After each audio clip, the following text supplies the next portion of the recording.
All right, so hello and welcome to the Arcade Hangout episode 121. I am one of your hosts for tonight's show. Orange Whip is the name. Collecting arcade games is the game. Oh, look at that. I just came up with that shit on the fly. That was pretty good, right? Oh, wow, and according to Gak, we are... the longest running live arcade podcast on YouTube. It's all queued up. 300% more girls. Yes. Oh yeah. Yeah, can you just send me a soundbite of you saying that? There we And go. I'll just- Yeah. In case I'm sick one night, you know. Yeah. That's right. Kind of like the Buffett soundbite. You know, growing Oh, ass. yeah. Growing ass. So we are going to forego the question of the night because we're going to have a bunch of questions of the night. So for more information, let's just pass it on to Jimbo and we'll let him explain the rest of what's going to be happening here. All right. There, that was the question for the night. Now, so last week, actually last Tuesday, I posted a bunch of Megatouch videos on my YouTube channel, gameplay videos of different Megatouch games, and this is the second time this happened. But I got a comment on one of my videos, and it turned out to be from one of the game designers. Actually, the game was called Box Drop, and it turned out to be from one of the people that worked for Merritt, one of the game designers. He's with us tonight. His name's Chris Walsh, and he worked on a bunch of their games, apparently from 1998 to 2006. Is that right, Chris? Yep, that's it. Yep, long run. So actually, do you maybe want to introduce yourself? Talk a little bit about, like, actually, how did you get into touchscreen games and working for Merritt? Sure. So I guess real quick, my name is Chris Walsh. I call myself a game artist or a game designer, but I'm sort of like a generalist. I've done a lot of art over the years.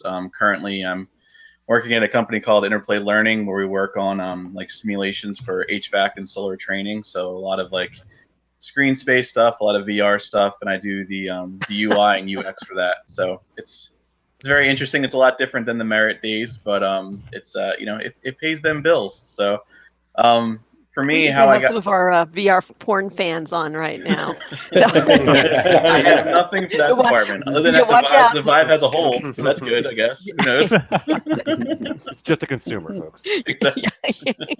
Sorry, I didn't mean to interrupt. But no, it's I was speaking. Oh, there we go. Nice job, Chris, it's only going to get worse as the night progresses. That's great. I can roll with it. It's fine. Yeah.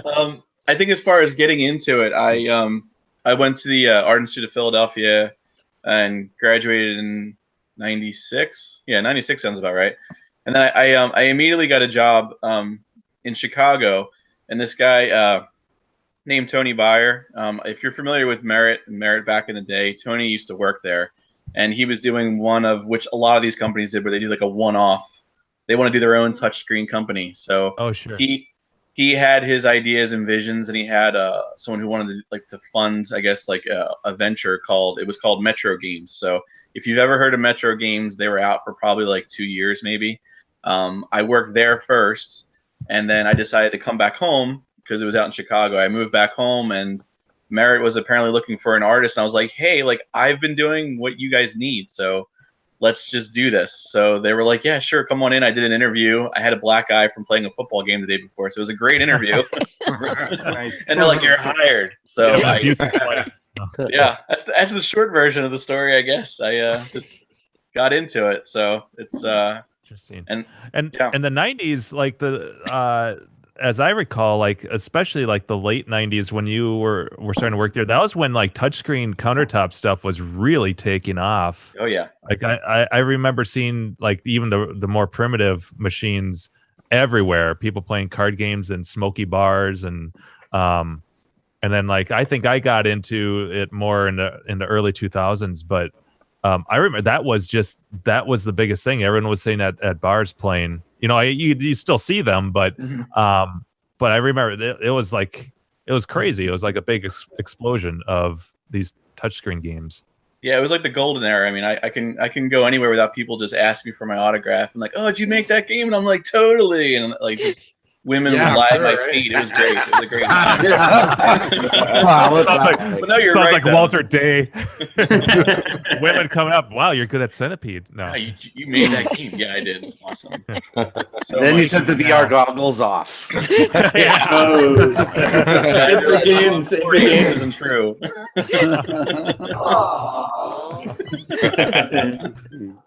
No, but yeah, it was definitely like a very that time it was interesting because there was a lot. We had like JVL.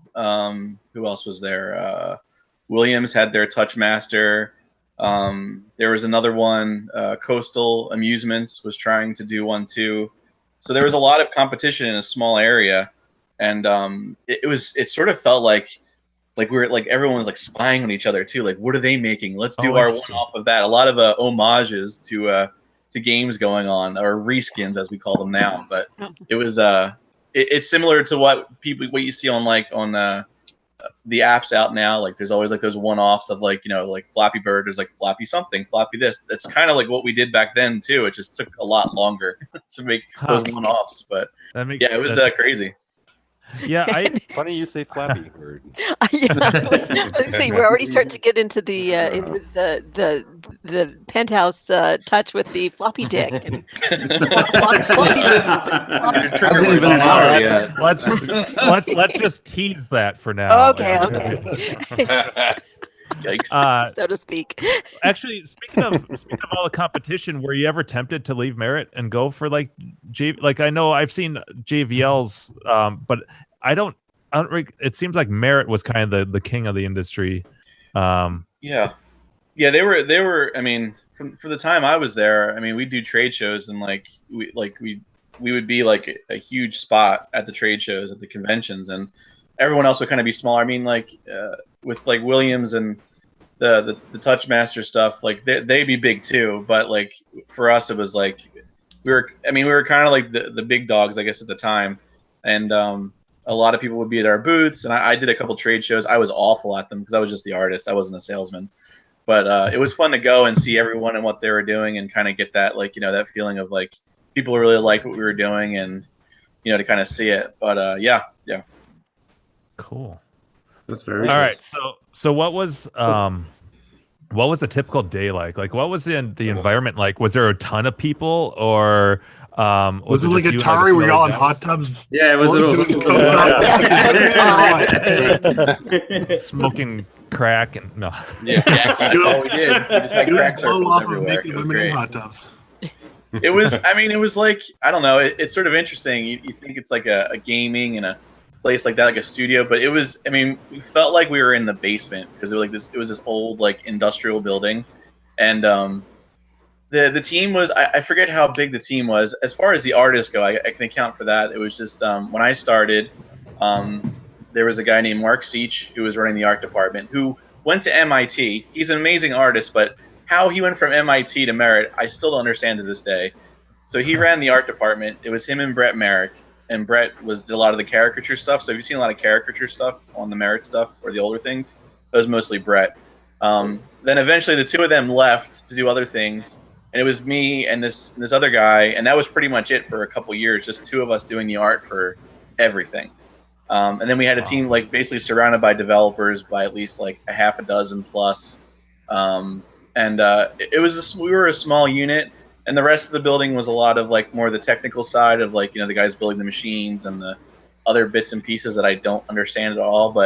And then the warehouse where all the stuff was. So it was sort of like everything all in one building, and we were kind of a very small little part of it. Okay. So it was interesting, but it was like it just felt like a corporate job. Like you go in, you get some old coffee, and start making games. That's what you do. So. So then when you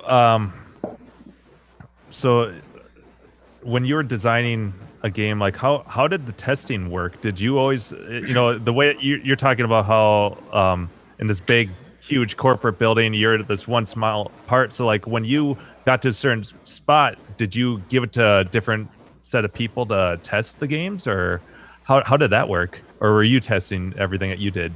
Well, the thing is, okay, testing was always interesting because we would we would basically have these meetings where like we need to make all these games by September because that's when the big release was. It was always like September and March was always like the big releases. So we'd come up with the games, and then I guess the short version of that story is like we'd come up with them. Like I'd make all the art, give it to the developer. They would make it. I would test it with the developer to make sure it was like what I had wanted, and then we would give it to the QA department. And there was a team of like at least a half a dozen. And maybe more, depending on like if we were on a tight deadline or trying to get a lot of stuff through. We get people off the floor to come in and like test stuff too, and they would run through the paces. The testing department is really awesome. There's a lot of great people there that put a lot of time and effort into making sure the games were, that we were trying to rush through were very playable and solid. And I know some bugs happen here and there, but it was a really good team, and they had a lot of like it was amazing to see the process and like the structure they had to do what they did. And I'm really happy that they were there because without them, we would have had a bunch of crappy products. To be honest. Yeah, I never really even thought. It's so funny to me. I was just thinking about this as you're answering that question. That I'm even doing it right now. That I lump together art design with like the programming element of it. And I always forget that those are two completely different things, and all the work that goes into each one of those. So it's interesting, Now it makes a lot more sense that you would have those two people. Yeah, it's like a conveyor line. Like we would do our part, and our part was kind of also like when I say game design, it's like the technical part, not the technical part, the documentation part, where you come up with the idea and what you want to kind of do, the scoring, all that stuff, and then you make the artwork for it. And then we hand it off. So it's sort of like everyone down the line would do stuff, and we would integrate as it goes. Like we would cross, work with each other as it went down the line. So yeah, it was a pretty interesting process. It was definitely a learning experience for me coming from where I was at Metro, where there was like 4 of us, to going there where there was a full team in place and a lot more process. That it really made the thing. It was really fun to make the games there because it was a really fun team to do stuff with. You were just saying that you guys were able. You guys would come up with the games. What inspired you, or did that always change? Like what? It definitely changed. I think a lot of the things we would do is we would try to come up with new ideas. But one of the part I never really liked, but it was sort of part of the industry, was, as I was joking earlier, is sort of like the homage or the reskin of like what's on the Touchmaster, what's JVL, what's their popular game. And then we would do our version of it, or we would find other popular games that were out there and do our version of it. And it sort of never sat well with me, but at the same time, like I was like, okay, well, this is what we're doing here. So I would try to find a way to design it so that it was a one-off, like a true one-off, where there was some difference, where we weren't like just doing a photocopy of someone else's design.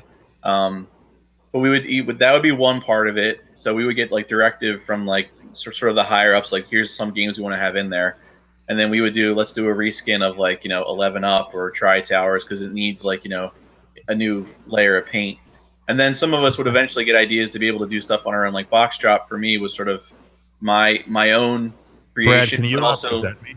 What's that? He's talking about. I've got a video. I'll just play a little bit of my video here of Box Drop. Cool. Let's see here. I got to share this screen. There we go. So this is Box Drop. Yeah, it's my baby. And it's kind of like Run 21. You're trying to get 21s in each column to max them out. I know the frame rate's probably terrible as we're streaming it like this, but this video is on my YouTube channel if you want to check it out. But it's a fun game. These math-based games where you're trying to get like a certain number in each column and work that out are really, really addictive. That's probably why there's so many of them, I would imagine. It's kind of like on a timer, sort of like Tetris or something, where you gotta. No, you basically you can't go over. So you start out with 21 in each column, and you only have so many boxes with numbers on them, and you're trying to max out each column. And Right. so if you make 21 for each one, then you get the round. And if you don't, if you go over or under, you don't get as many points. And I think you need to make a certain Are there 3 rounds? I can't remember. Yeah, there's 2 and there's a bonus round, and there is an overall timer. Like with all of our games, there was always like an overall timer because we had to make sure we were getting people to drop more coins in. Right. Otherwise, they're sitting there for 45 minutes off on a quarter. Right? Exactly. That was always a fun part. Is like balancing the game so that it was just enough, just right. It was at a sweet spot where people couldn't go on and play forever, which some of our games fell victim to if we'd had some people who would play it for a long time. So we'd always try and find a way to make it that you would give us more money. Yeah. Money. Did you do all your own art in that too? Yeah. I actually, I put a post. I have in my portfolio. I have a link of the actual process I went through to get there, and it took a long time because I worked on it on the side as like a personal project while I was at Merritt trying to develop this idea. And the original one looked like some sort of weird '90s alien space thing, and then it eventually evolved into this industrial thing that I was really happy with. So, it is like, to me, I felt like it was sort of a tribute to like the Run 21 and like Zip 21 concepts, where I wanted to really like not redo those games, but like do a different version of it and really pay respect to it. Cards. Yeah. Right. Yeah. So that's where it came. I mean, it wasn't like it wasn't like completely original. Like the recycle bin pile was sort of like the little twist I was doing with it. And then the 21 and the rows collapsing a little bit was also sort of a little twist to make it its own experience. And then visually, it being its own thing. So that's cool. Do you remember what your first game was? Very cool. My first game was Lookout. Lookout was my first game. Which is a Kix clone. Carrie, you know about. Yes. Yeah. Look out! Yeah, I remember that game. Look out! And the voice for that was Barb. She worked in our content department, if I remember correctly. Grab her real quick. And she would do all the voices for that. I was gonna say, Chris, look behind you. Barb's about to come out. Woo! Yeah. Look out! Brad, you can present me again. I've got a video of that one too of Lookout. You're being presented, sir. Oops. We saw your cheat sheet. Yeah, close your porn window. Hey, what's that? Yeah. You look like Those are Sean the Spicer Argos. for a second. Oh man, this game. Oh, so you draw the yeah. Okay, I see. It's like Kicks. It's almost exactly. Yeah. Right. Yeah, Like, it's pretty And much there's- exactly like And there's So, an like- erotic version. yeah, fantastic. Which is a great segue. it's really a great I play segue. Fantasia a lot, actually. So yeah.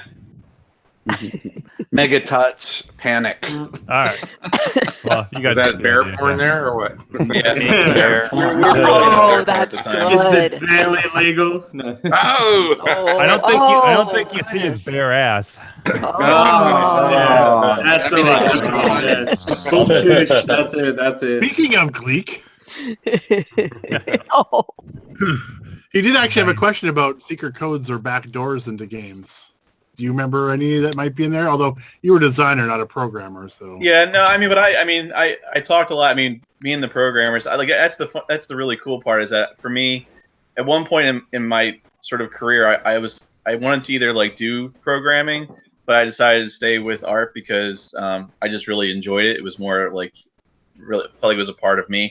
But I always understood code, and I was able to talk to the developers and like work and relate with them. Whereas a lot of people are like, oh, developers, oh my god, and they would have like a negative impression of developers, which I never understood because they were really cool. And all my really best friends from then are all the developers. So I didn't know of any backdoor stuff. I think there was like pin codes you can put in the older models where you can go into a secret settings mode, but that was all I really was aware of. It wasn't really out in like public, so I couldn't really like show my swag to all the ladies at the bar with all my. Hey, you want to play that for free? Give me 1 second. No, Yeah. I never had that. What was it like seeing your stuff in bars? Though was it surreal or? It was funny because I lived in outside of Philly. There's a town called Conshohocken, and there's a couple bars in there. And I would see the machines in there, and also nearby Merritt. Like all the bars nearby Merritt usually had a Megatouch, obviously. And it was interesting to go there. And I would joke with my friend, like saying like I'm going to use my moves and it's going to work. And it was always kind of like a running joke we had about it. That I was like, yeah, I'm going to totally like impress people. But it was really neat to see it and see people playing it. And I really wouldn't jump in and be like, hey, I made that. It was always nice to just watch people play the games and enjoy it. But most of the time, it was like erotic photo hunt. So it's like, okay, I don't know what conversation I'd have. They're like, hey, look at those boobs. That's awesome. Isn't it? Like, I oversold Where that, did I these guess. pictures came that. from? Yeah. Where did you find these pictures? Yeah. That was going to be my question. That It's was- like, yeah, where did this come from? And then we get into content conversations. Okay. You knew it was coming. Yeah. So to speak. Well, I mean, as far as the pictures go, the one funny story, I guess my anecdote to this is that like when I first Well, started. actually, wait, hold up. Let me back up. So you worked on Photo Hunt? We're talking about Photo Hunt. Yeah. I assume that was one of the games that you. Yeah, were I involved worked on content for the original one, and then I redid Photo Hunt probably several thousand times for different iterations of like games. Like there was like head-to-head Photo Hunt. We redid Photo Hunt for, I think, for the Kids Zone thing, and for Mr. Vips. All these different ones. We did like a one-off version of Photo Hunt. So I've worked enough on Photo Hunt. I redid the logo several times. So I'm very, unfortunately, intimately familiar with Photo Hunt. Brad, can you present? I gotcha. Thanks. One of these things is not like the other. Well, yeah. Yeah, so this one, this is the one I redid. I Okay. need a Megatouch. How good Jim is. He sped that up. It's time lapse. But I yeah, don't see boobs. you're looking for 5 differences between each photo, and then you've got 3. The magnifying glasses below are hints that you can use that automatically find one. It's probably, I would say, I don't know, Chris. I would say it's hands down the most popular game. Oh, for sure. Yeah, both versions too. I mean, the sort of erotic one was definitely the more popular one, but definitely that game you would see. That's the one I would see people playing the most. So So the erotic one would actually be in like regular bars too? yeah, if the bars, the owners or the operators who were working with the bar, they would have options to turn erotic content on. So if they wanted to, they could just flip a switch and turn all the erotic. And there was like erotic versions of a lot of the games. So A lot, yeah, especially later on. Like, and you can also set. You can also set timers on there too for them to only be enabled after like 11 o'clock. Well, wow. a bar would be 21 plus in the U.S. anyway, so I mean, legally they probably are allowed to, right? Yeah. 18 and up. Yeah. But from the bars I frequented, I would say it was about 50% would have them enabled and half wouldn't. Was it? I turned the adult stuff on once or twice on mine, but was it always women or was there guy ones too? it was guy ones, yeah. Okay. Yep. Yeah, Because that's what you were really looking for, right, Orange Whip? I was. You walked into that one. You caught me. Bazinga! Yeah, much to the surprise of your wife. It was funny. Years ago, I had a party, and the girls there wanted to play the. It was an older. I had a. Actually, it's what Andrew has now. The Force 2011, and the girls wanted to play one of the hunks ones or whatever. And you know how like on the normal the women, when you touch the screen they make a ooh ah, they make like different sounds. It was the same female sounds for the guys. I was expecting to hear ooh. And I it was think all there was women. ones where it was a guy sound. Like I don't know why that. I think there was like a sort of thing in it, which is very. It turns me on even thinking about it right now. I don't know why I'll be right back. Yeah. Give me Now a I know. second. Now I know why my mother-in-law always wanted to play the game. It all So makes that's what they sense really now. needed to do with those ones is integrate, like a condom dispenser on the side. Exactly. God, Gak. Jeez, that's not even been an hour yet, Gak. Yeah. Would it be a condom dispenser or would it just be a Kleenex dispenser? Tissue. Nice. Settle down. Six on the left. With lotion on one side and Kleenex. It puts the lotion on. They Wait, weren't nice in the show for bars, a they good were in the 25 bathrooms. minutes. Yeah. The bunga bunga needs. So Chris, right. I don't know. if you know Boonga Boonga, boy, does anyone want to explain that? It's game? Boonga let's- Boonga. Let's move past that. Yeah, it was. It's a Japanese game, and Takes I'll see- Megatouch to a whole other level. I'll find a picture of it. And It's a different kind of Megatouch. Not even adult for this. Mega fist. That's a finger. It's a real game, though. Chris, go ahead. do you have a Megatouch? Sadly, I do not. Oh, really? Yeah, I wasn't able to procure one before I left. Yeah, I know, definitely. I wish I had one. Actually, a guy reached out to me. He found me on my portfolio. Oh boy. Yeah. And he. Exactly. That's the PG version that's wearing jeans. Yeah. You basically spank it, right? No, you put the finger in the butt. There's a. I'll find another photo. I need that sound bite. Oh no, you put the finger in the butt. That can be used anywhere. Yeah. I got one with So you gotta recommend there's your Blake, show Blake, title. I was actually just gonna kid him that I would sell. I'll sell Chris my other. I have 2 Megatouch Ions right now. I'll sell you man. one of mine. That's the only game that I would be. Oh, there's the somewhat finger. comfortable Yeah. shipping. Yeah. This one's wearing boots. There's the finger. That's a mighty big thing. Oh my It looks God. like a Wii controller almost. Yeah. That's how they got the idea. Like for he's the Wii. filling up. You're right. He's pumping fuel. Like, No, with Fill her up. a regular. Yeah. Premium. I love the side art on that one too. I know the guy's been there. So, Chris, on your Megatouch, on that game, the matching the pictures, did you just use like clip art, or did you actually take those photos? We would buy like a catalog of photos from, I guess, various sources, and if we had a deal with like we had like the Penthouse one, so for the erotic ones that had like Penthouse on it, we actually had a deal with Penthouse and had content from them. Your favorite, Carrie. Mm-hmm. Does So, it yeah, say I mean, Penthouse on there when you play? What's that? It does. Yeah. It does say Oh, Penthouse. really? In the Okay. title, yeah, in the title. It's Oh. Shadow Hunt. Yeah, we Oh. had a whole deal with them, and there was a couple games that we did like a sort of a Penthouse version of it. So we'd have that in the title. We'd have the whole like key thing that we had to make sure we were very specific and keep it just like the art, or else we'd get in trouble. It was very annoying, but yeah, we would get content from them and have to Photoshop a lot.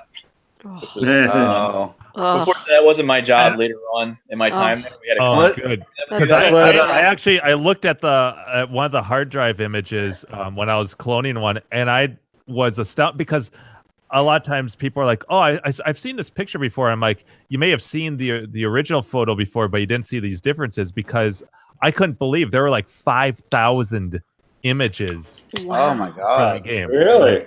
Thousands Yeah. and thousands and thousands, because they're Yeah. all, I mean, they're all small, they're little tiny JPEGs. So, but I couldn't believe how many different variations and photos and stuff there were.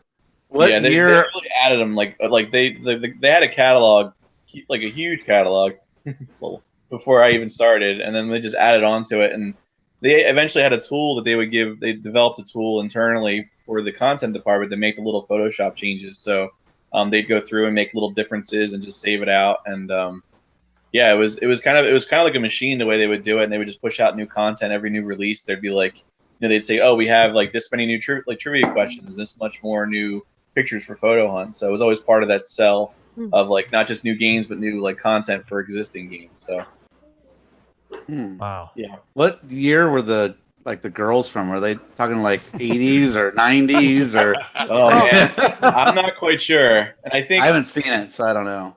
so.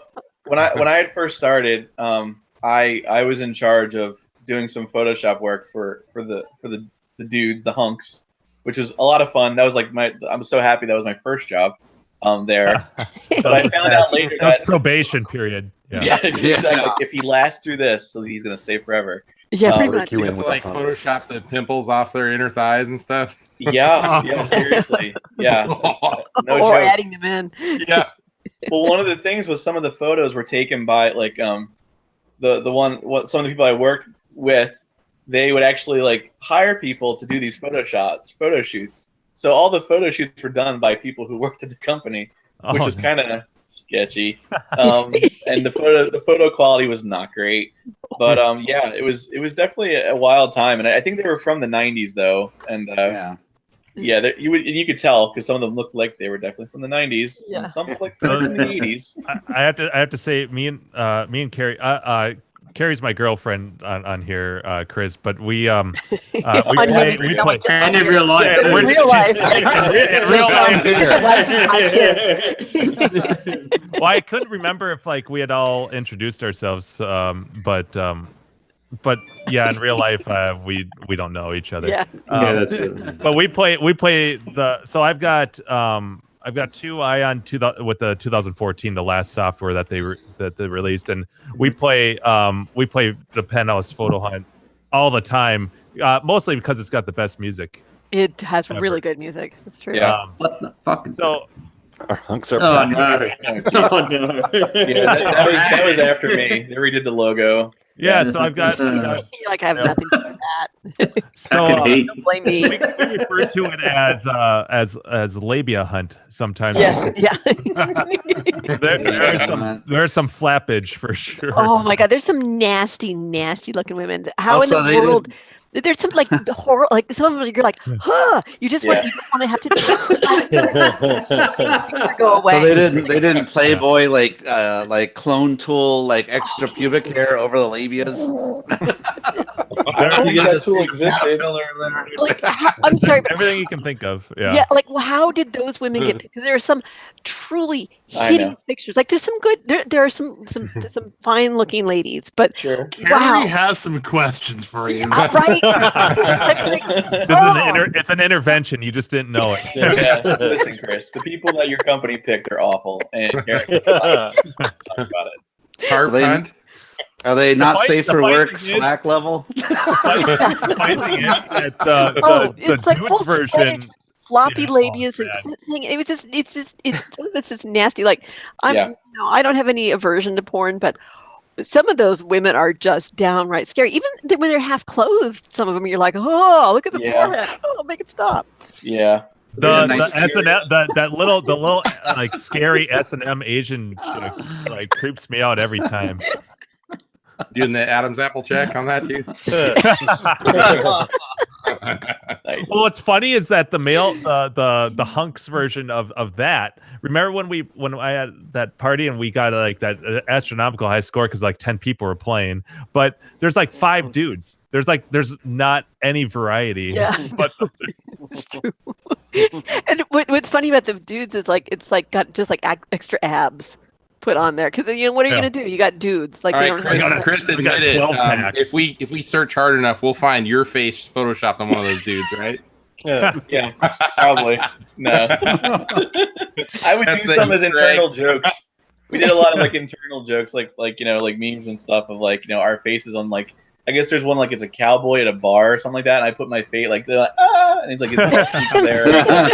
Definitely not me. It's not my picture. But Wait, can you actually go into the hard drive and modify the pictures yourself? Like, could we actually put so on our Megatouches? like if the file names were the same, maybe I don't know. I would think so. I mean, the file names are the same. I wouldn't know.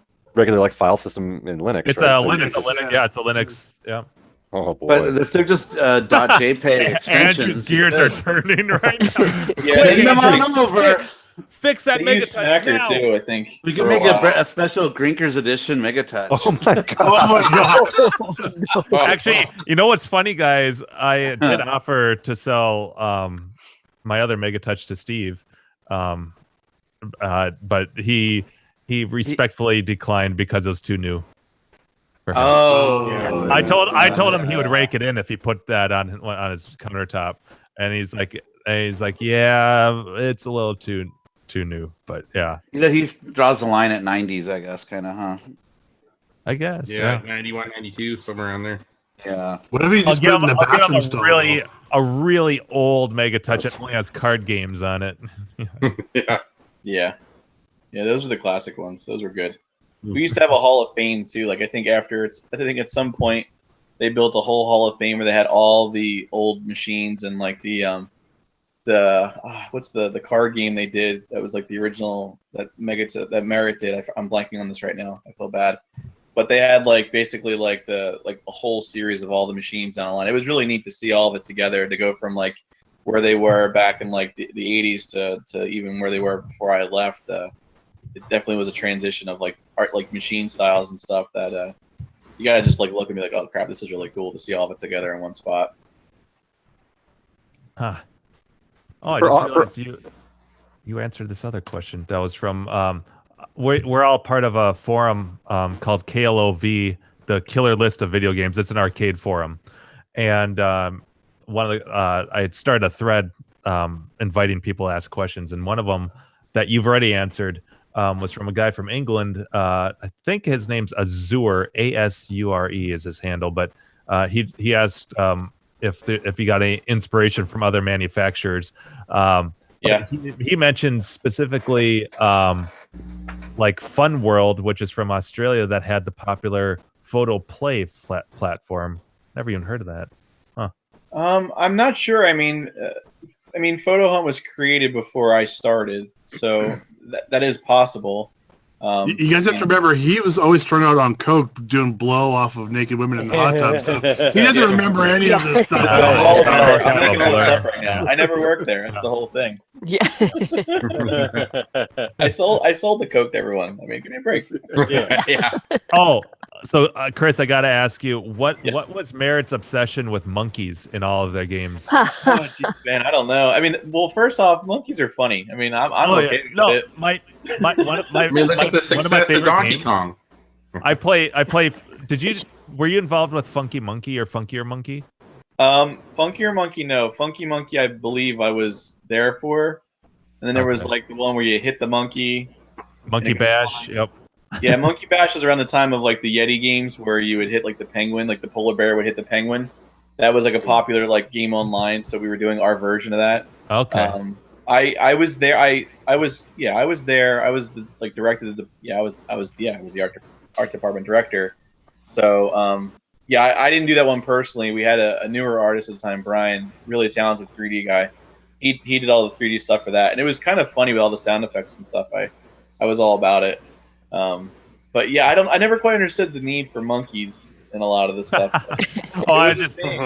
Yeah, I mean, I like I got a kick out of Monkey Bash. That gets played a lot, and so does Chug Monkey, where you're I should be playing some of these videos because I do have. Let me find one here. Did Chris already answer what language it was programmed in? I think it was C++ from what I remember. Again, I wasn't on that side of it, but I believe it was C++. That makes sense for the platform and the era. Mm-hmm. Yep. And they use a lot of like they would create their own tools, and we use some proprietary stuff to kind of like we use like I think for a while there was like smacker tools where we'd like take the art and smack it, which I thought was always funny. To turn it into something else so people couldn't like get at the artwork unless they had like the way to decrypt it. A lot of secret stuff happened behind the scenes that I was never aware of, and also I didn't really care or understand. So look, I'm just gonna draw pictures. Yeah, I play Funkier Monkey every day before I go to the gym. But it's a math game, just like what Box Drop is. But yeah, it's. So you're supposed to touch like two like either sequential numbers or the same numbers, and you're just trying to clear out the stage. And it's it's a distillery or a winery or whatever, and so afterwards. I'm totally new with respect to Megatouch. What era is the one that you're showing right here, Jim? 2008 or 9 is when this game was released, and then every version post after that.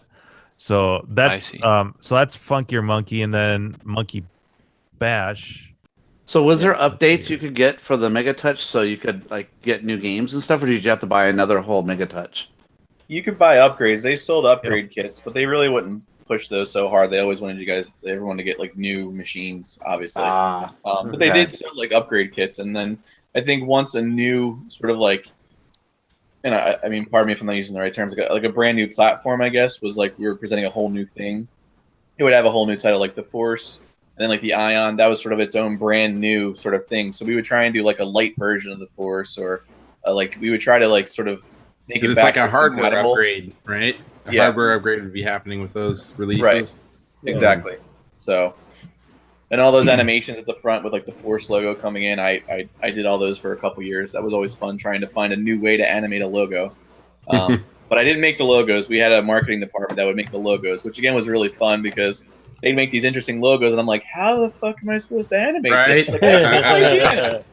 Well, Like, here's come up with crazy things. oh yeah, there you go. But although Is it that flashing? list, it's Yeah, it's flashing. Brad, Caesar. Brad, present me real quick. You can I'll tell show you me- guys Chug Monkey. Here's Chug. This is Chug. Chug Monkey. monkey. It's always I watched the video you did on You're trying to stay steady on the bar stool, but drink as much as possible. Seen that. drunk monkey. Yeah, that was based off of another online game where I think you're supposed to control a drunk guy walking down the street, and like you're just supposed to tap back and forth to balance him out. So Oh yeah. So yeah, that was all done. That art was by Brian. Again, he was a really talented artist, did a lot of cool 3D work that I was usually doing the 3D stuff, but as my role changed a little bit, I couldn't really be doing all the 3D stuff all the time. And honestly, he was way better at it than I was. So yeah, he was really good. I'm glad we had him because he helped out a lot. So what was the years you were there again? I started in '98. I think like October of '98, and I was let go in 06, I believe. Okay. It was like right before I got married. Yeah. That's a we nice can't present have for any you. married guys working for our company. Yeah, right. Get out of here. Exactly. Get out of here. If you're not a bachelor, get out. Yeah. So what I'm wondering with that era during that time, were they all CRTs in the beginning when you started there, and then changed over to LCDs, or what kind of monitors? They I don't remember when they changed over. It was but in the they Force during Force. Yeah, because they introduced the Evo during the Force. So I know you were just explaining this, but like the Force platform is like the mother, like the motherboard, like the hardware, and so they had a CRT model for all the way up until Force, and midway through the Force platform, they made an Evo monitor, which is LCD, and Around 2002 made the change. and there, so it looks like. yeah.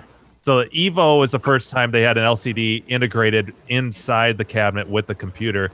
The first version of that was called the Vibe, where the computer was a little box that was separate. They would tuck it like behind the bar, and then the monitor with the bill validator would sit on the countertop. And then from that point on, they went LCD. Where's the sweet spot? What's the most sought after model here? If I look at this chart there. Oh, sorry. You put it back up. For the money, Force. Yeah. I would say the earlier Forces, for my opinion. I think that was like a solid get, because after that it was sort of like we do a lot of reskins and some new content. But I think the earlier Forces were good. I mean, the Ion had a couple good games. We were trying to really do some cool things with the controller. But I always felt like that was a little more gimmicky than anything. Yeah, I don't use or play the joystick games real often, but I do like your Space Crusader game.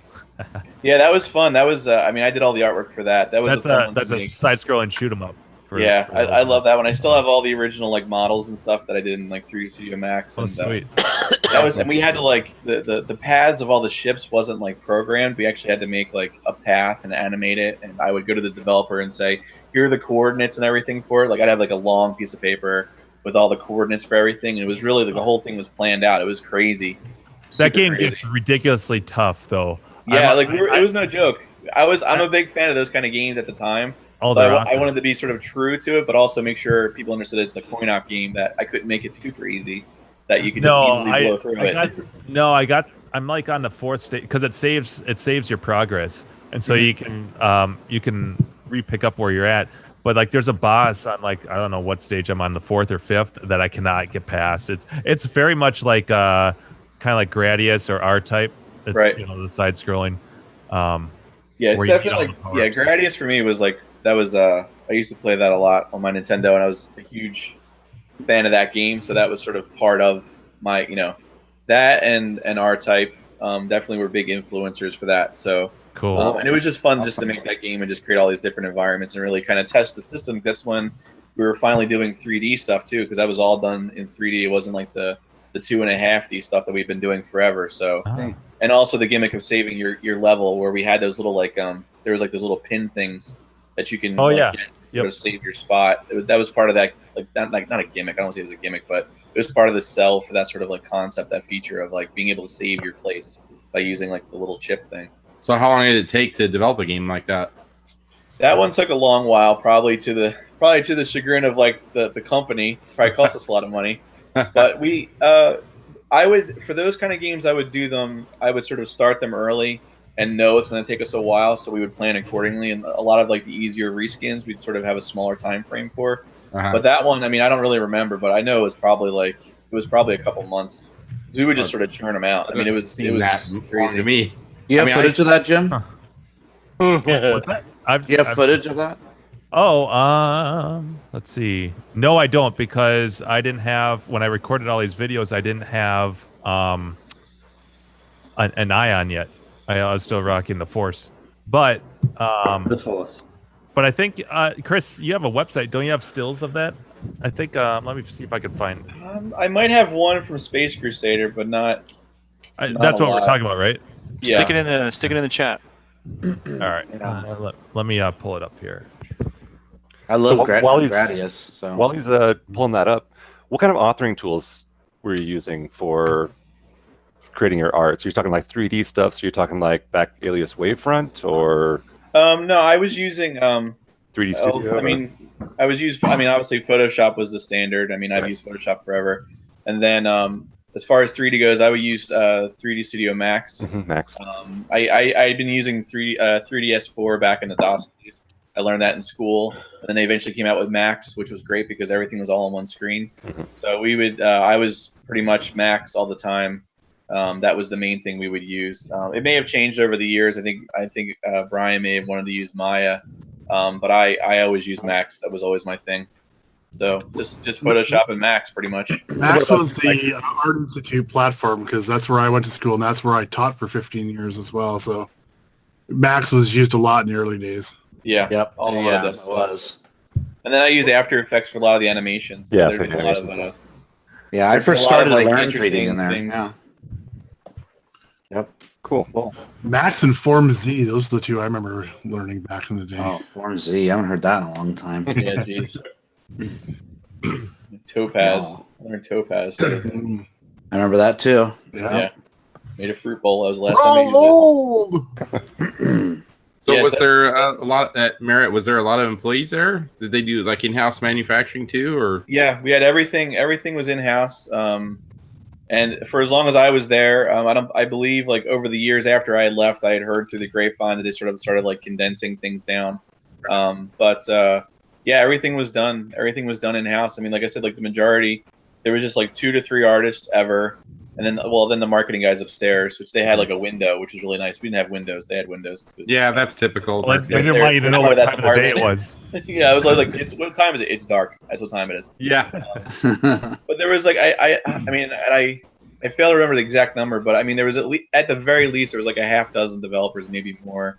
We had technical writers. We had the guys creating the systems, even like designing the joysticks. I mean, like for the Ion, that was all done in house. Nice. All that stuff. So it was like everything you'd want was all in one building. Yeah. So they'd assemble them there. And test the equipment and everything. Yeah, They had a whole like production floor. Like the majority of the building was all like the warehouse and the floor for production, and then we were kind of our own little section of it. So cool. Yeah, it was really neat to kind of see all of it, like to see all of it done in one place, which you don't see nowadays anywhere.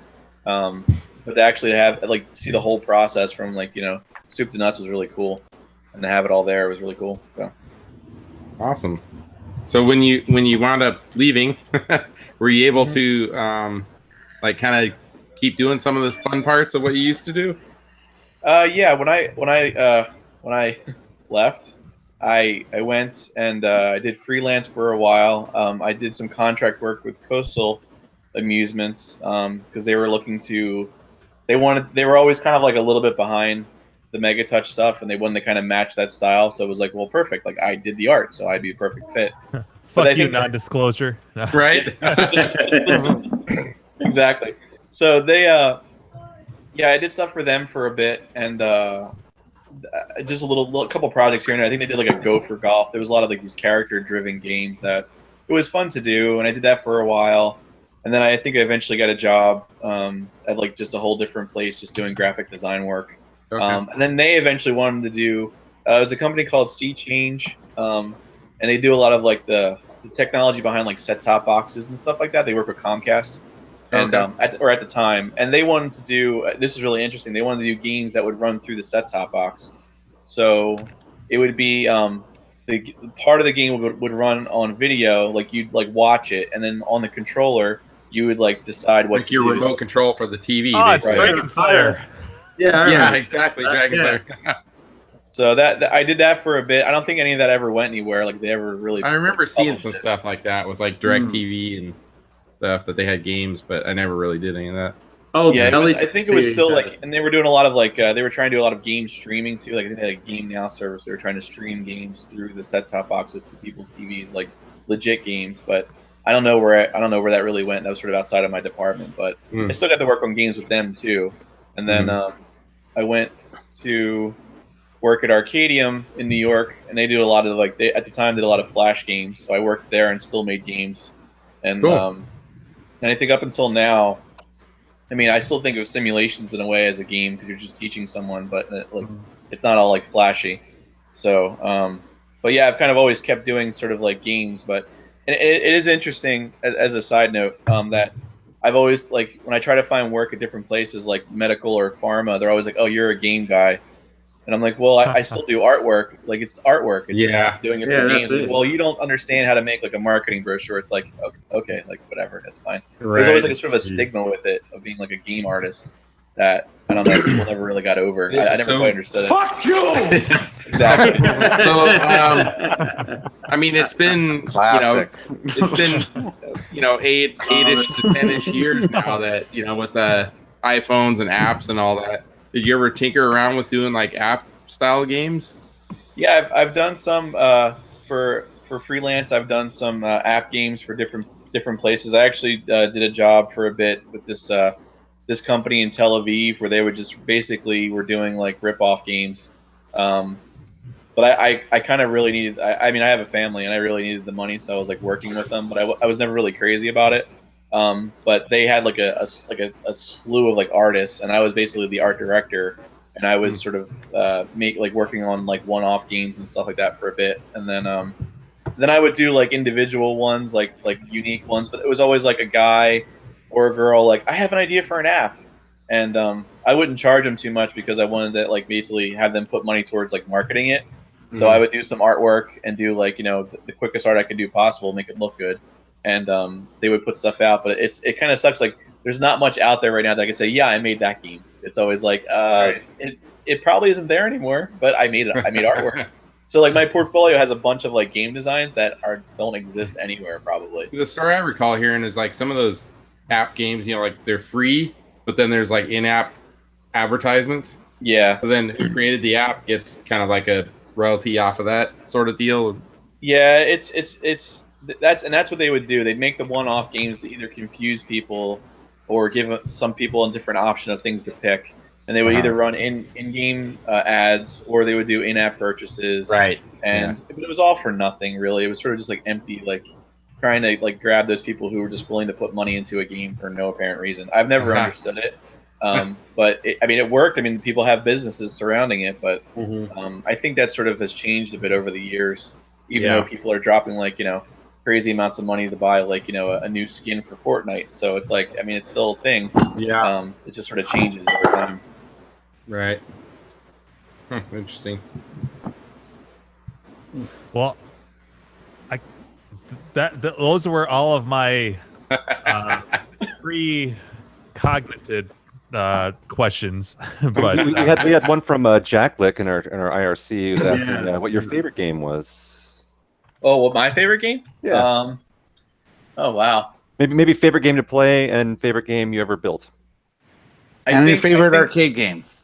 My favorite arcade And any game. phone numbers from the models you got. And Social Security number. Buck, Marry, Kill. So many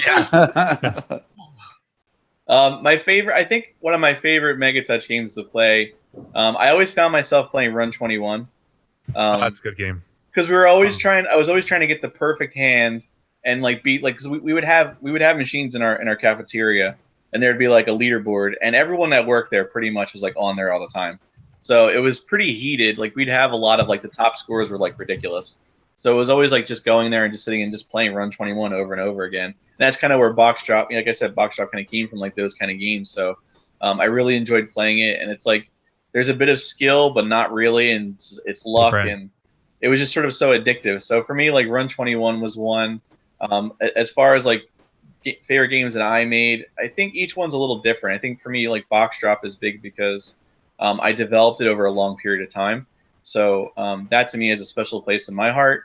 Boxy was a fun one because that's sort of our sort of first foray into like a match 3 sort of same game kind of concept. Very simple, but that was a fun game to make, and a lot of people that also created a lot of in-office competition.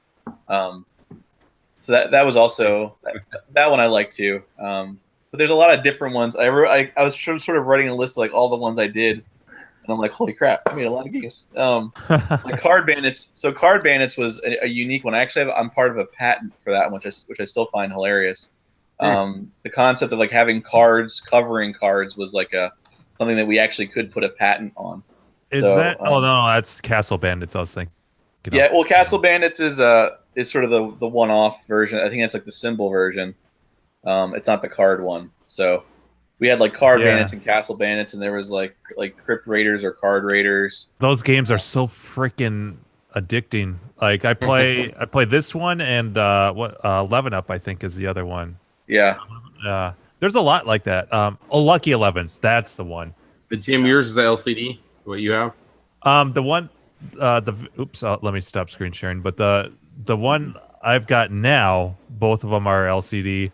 The one that I had right before that, the Force, was a Radeon, which is a CRT, and that's in Andrew's hands now. Oh, that's right. That's right. Yeah. Was there much response difference between the LCD and the CRT? No, I mean like they react. They're both just using it's like a membrane that you. Yeah, I just wondered. I just curious, like upgrade a computer and everything like that, or. No, the hardware is different though because it's a faster motherboard, and so thus they could put out fancier games like he was talking about. Better games. Yeah, right. Cool. And whatnot. Thank you. But they're both 467 pounds. Well, I'd love one over here. Unless someone's bringing a container over here full of games, I'm not getting one anytime soon. The Ion or any of the LCD ones are deceivingly heavy, like really heavy. They don't want someone slipping it in their backpack and walking out of the place. No, right? The thing is that when I used to go to the bars and play them, I used to think that they were bolted down, and then I bought one, and I'm like, oh my god! And they're because they're so small and all the weights in the pedestal and the base, they're extremely awkward to carry. And I brought one over to my buddy's place on New Year's Eve, and it just looks silly because you're holding this thing that's only like this big. And it looks like just a monitor. And so I'm like, get the door, here I come. Do you know if it's concrete or metal in the bottom of the gizzard? Yeah, what do they put in it? Yeah, I think it's metal. Yeah, I don't think there was. Yeah, I think it was all metal. Yeah, those things are heavy. Well, and if you think about it too, I want one really bad. If it's like a monitor standing up there, just like an LCD monitor, it's got to be heavy enough for people to like mash on it too. So yeah, that's it's not just like stealing; it's also like just right. Especially when you've been drinking too, so they got to take into account for that. So. Well, their first LCDs weren't they in like the same sort of case though? They weren't actual pedestals. The later ones were pedestals. They did a model called the Wallet, which was I've actually got the case for one of those in my storage, but it was meant for booths, and they would actually mount it right on the wall. Oh, cool! And so there was a lot of tie-ins. They were trying to do a lot of like like the POS thing, where like you could put it in a restaurant, you can like buy things off of it. And we also had a deal with Touch Tunes. Yep. Like songs on there, which was before the whole AMI thing, but there was always like a side reason why we would like create these like like the Wallet and all those is there was always a reason for it, and that one was mainly for like the point of sale. and also like you can sort of rent one out if you wanted to, like while you're at a restaurant or somewhere, like you could rent it and play it for a bit. And it was more like like more handheld, which was interesting, but Yeah. So I imagine the countertops were the big seller, right? Over all the stand-ups and everything. Yeah. Yeah, I believe so. Yeah. Was there talk of? Sorry, was there talk of someone that I read somewhere? They were actually working on transferring all the Megatouch games onto like an iPad app.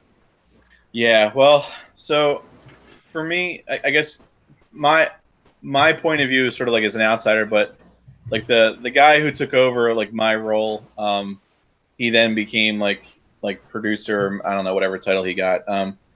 I would stay in contact with him, and I would always ask him like, why aren't you guys like doing like like the touchscreen stuff or doing it for an iPad or? And he said they were trying to, and they did. I think they did one for like they did a DS game, like a Megatouch game for like the DS, I believe. And I don't know how well that did. And then they did games for like touchscreen, which I think also didn't do well. Like I never quite understood how it could fail, but I also wasn't part of the meetings and all the planning for it. But it never made sense to me. Like these games would be perfect for like obviously for like an iPad or anything. Like it's still like it baffles me and kind of frustrates me. Like they never had the success never carried over to like what makes the most sense. So someone still owns the rights to all those. Yeah, I believe AMI does because they eventually got like became a part of like AMI Entertainment. Okay. So I believe AMI owns all that stuff. I mean, again, like it seems like they could just port like a whole package, like everything for like $10 or something on iTunes or whatever. Yeah, the software for like at least for like the Ion, the packed software, like before it's even thrown onto on hard drive, it's like 11 gigs compressed. Fuck. So I mean, and it would have to be higher resolution too than those old machines too, right? Yeah. Because iPads and shit are way higher resolution. Yeah, we designed stuff at like 640, 480, and then I think we eventually moved on to 800 by 600, but that was like good at the time. Right. So now, like, then Ion eventually adapted 1024 by 768. That was the max. I mean, it's not trivial just to convert if it's all C++ to convert it over and everything. It's not trivial to do that. No, not at all. Plus, I mean, there's a lot of games out there that do have the same games already, like clones or copycats. So the big conversation on one of the threads on Clav on the forums is the batteries, the security dongles for all the units because the older ones are dying off because apparently the battery inside them only has about a 10-year life expectancy. And so people are trying to work around getting around that or reviving them because AMI, they'll still support the latest stuff. Like I can buy a security key for 2014, but that's a limited supply there, So that's kind of what a lot of the people are chatting about now and trying to figure out, hey, how can we hack this so that even though we own this, but we can't, if that security goes, that dongle goes, then we're screwed. So how do we get past this? So that's kind of one of the challenges that's in the talks right now on the threads. Yeah. And there is somebody who's claimed they've done it, right? Yeah, there's actually video of him talking about it, and his whole thing is it's not about trying to just like rip it off. It's just trying to preserve it. Yeah, and that's why you can't that's why he won't share. He'll talk about the steps he took, but he won't share like a hard drive image or anything like that. Yeah. I think he did one of the Force versions, Force 2010 or 11, and then I've heard rumors of 2014 Ion also. Actually, I just came out just thinking about that. I came up with another question for Chris, and you don't have to answer this, but royalties? Was there any royalties involved, or are you just a employee? I was just an employee. Yeah, I didn't make anything off anything. No Easter eggs with your name, bouncing around or something like that afterwards? No, they were pretty strict about that. I think I'm in there's like a sort of like a list of like a credit screen. I was on that, and I think after I was let go, I was removed from that. I believe. I'm not quite sure. Yeah, it's fine. I mean, I know I did it, and I have all the Corporate artwork. scumbags. Exactly. Yeah. Dick. I'm going to take a guess that you get nothing. I'm going to take a guess that I'm not the only one right now looking at Megatouches on eBay. Yeah, I was looking at Craigslist. Yeah, I had a guy who reached out to me, and he wanted to. He actually wanted to redo one of the games. I guess he was able to access it, and he wouldn't really. I mean, he didn't give me a lot of information, but he was always trying to help me sort of like rebuild one. He says like I had to find the email, but he was sort of trying to give me like a way to sort of rebuild it, and he would send something to me, and I'd be able to have it for like on the cheap. 'Cause I'm like, I can't afford a couple $100. I mean, it's like, I mean, I have a big family, so like the money goes to things we need like food. And I can't say, hey, honey, I bought a Megatouch, and there goes rent. So, but like he was trying to help me, like, you know, do it if I did some like art changes for him for something, and then I kind of like lost contact with him, which happens from time to time. I get like random like requests from people, like, hey, did you make this game, and could you help me redo it or do a similar version to it? So, yeah, someday I'll get one, maybe before I die. We'll see. Hopefully. We just want the monkey one where he's drinking to mod with their own faces on it. That's all. Definitely on brand. Yeah, that's for sure. So with all the security stuff, have these games been emulated in any way, like whether MAME or something else? Not that I'm aware of. I haven't. Not MAME. In fact, only a couple versions that I know of are even listed on the database on Clav. But because they're not. There's no EPROMs or anything, right? It's all just computer based, hard drive based. Well, the older stuff, yeah, is EPROM. Yeah, that's true. Yeah, because it's all PC based. So if it's all encrypted in Linux, like I don't think it's gonna be easy to get that stuff off, right? I've been trying to build a MAME version for 3 years now. I found some Megatouch like software on there, and I can get it to run. Actually, run the track modes and everything, but can't get the touchscreen to start working. That's it. Some people have got it to work, but the only way they can get it to work is actually with like a light gun, which is really weird. Other ones, like even the one we were talking about for the Midway Touchmaster, I can get it to work in a track mode, cannot get any of the touchscreen software working whatsoever. Wow. But I've gone and found a few games like you're talking about before that were been made by other people as in apps, and I've just loaded all them on, and I can't have like one big group of games. I have to singly load each one if I want to go into a menu like MAME and load them up, and that's how I get some of the similar games. But it doesn't. I just want to actually get a proper Megatouch if possible, but I've never seen one in Australia, and I've only seen them on videos like yours, Jim, and they're awesome. Hey, come to Grinkers. I'll sell you my other Ion. If I could put it in my goddamn suitcase, I definitely would. Man. Just hey, that travel's safe, right? Yeah. Oh yeah, you would be over the weight limit. Yeah. Well, I got to think of all the beer I'm bringing back too. So it's just 80 pounds. We see where your priorities are. Yeah, that's it. But if someone's doing a container load of games, I reckon I'll definitely throw a Megatouch in there. For sure. So I've got an eye on a game from America right now too. So there's a different. So yeah, we're talking about another container coming to Queensland. We're stealing more of your games. Yeah. Brad, that's a nice one. Auroras are nice. They're one of their last models or last lines. Okay. What's the price? Brad posted that eBay link. What's that? They had like a color effect, right? Like it had a little colors would change on it. A little color effect. The ergonomics for the joystick was a little bit better if you played a lot of the joystick games. I use it only on a few. I'll use it on Lookout. Well, it's definitely helpful for Lookout, yeah. Yeah. Because sometimes touching the screen screws me up when there's so much shit on the screen flying around. Mm-hmm.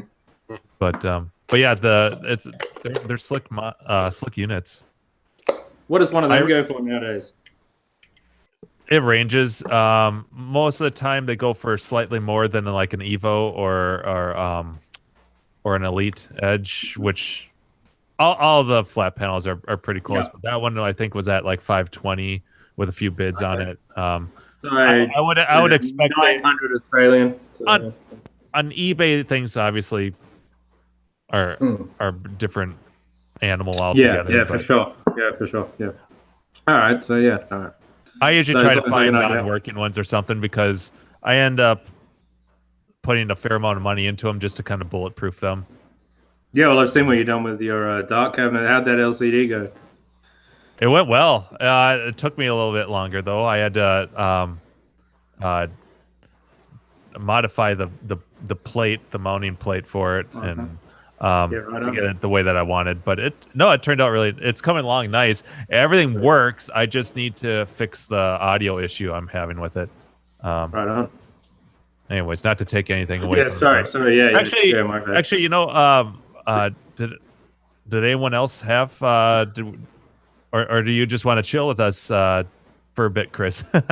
Yeah, I mean, I'm here. I mean, I'll chill for a bit. I mean, it's a little later here, but I'll see how long I can go before people, as you can see, people come and go as they please. So I mean, there's no pressure to hang with us, or if you can pop out whenever. But this is usually where, I mean, at this point, usually half of us are pretty lit up.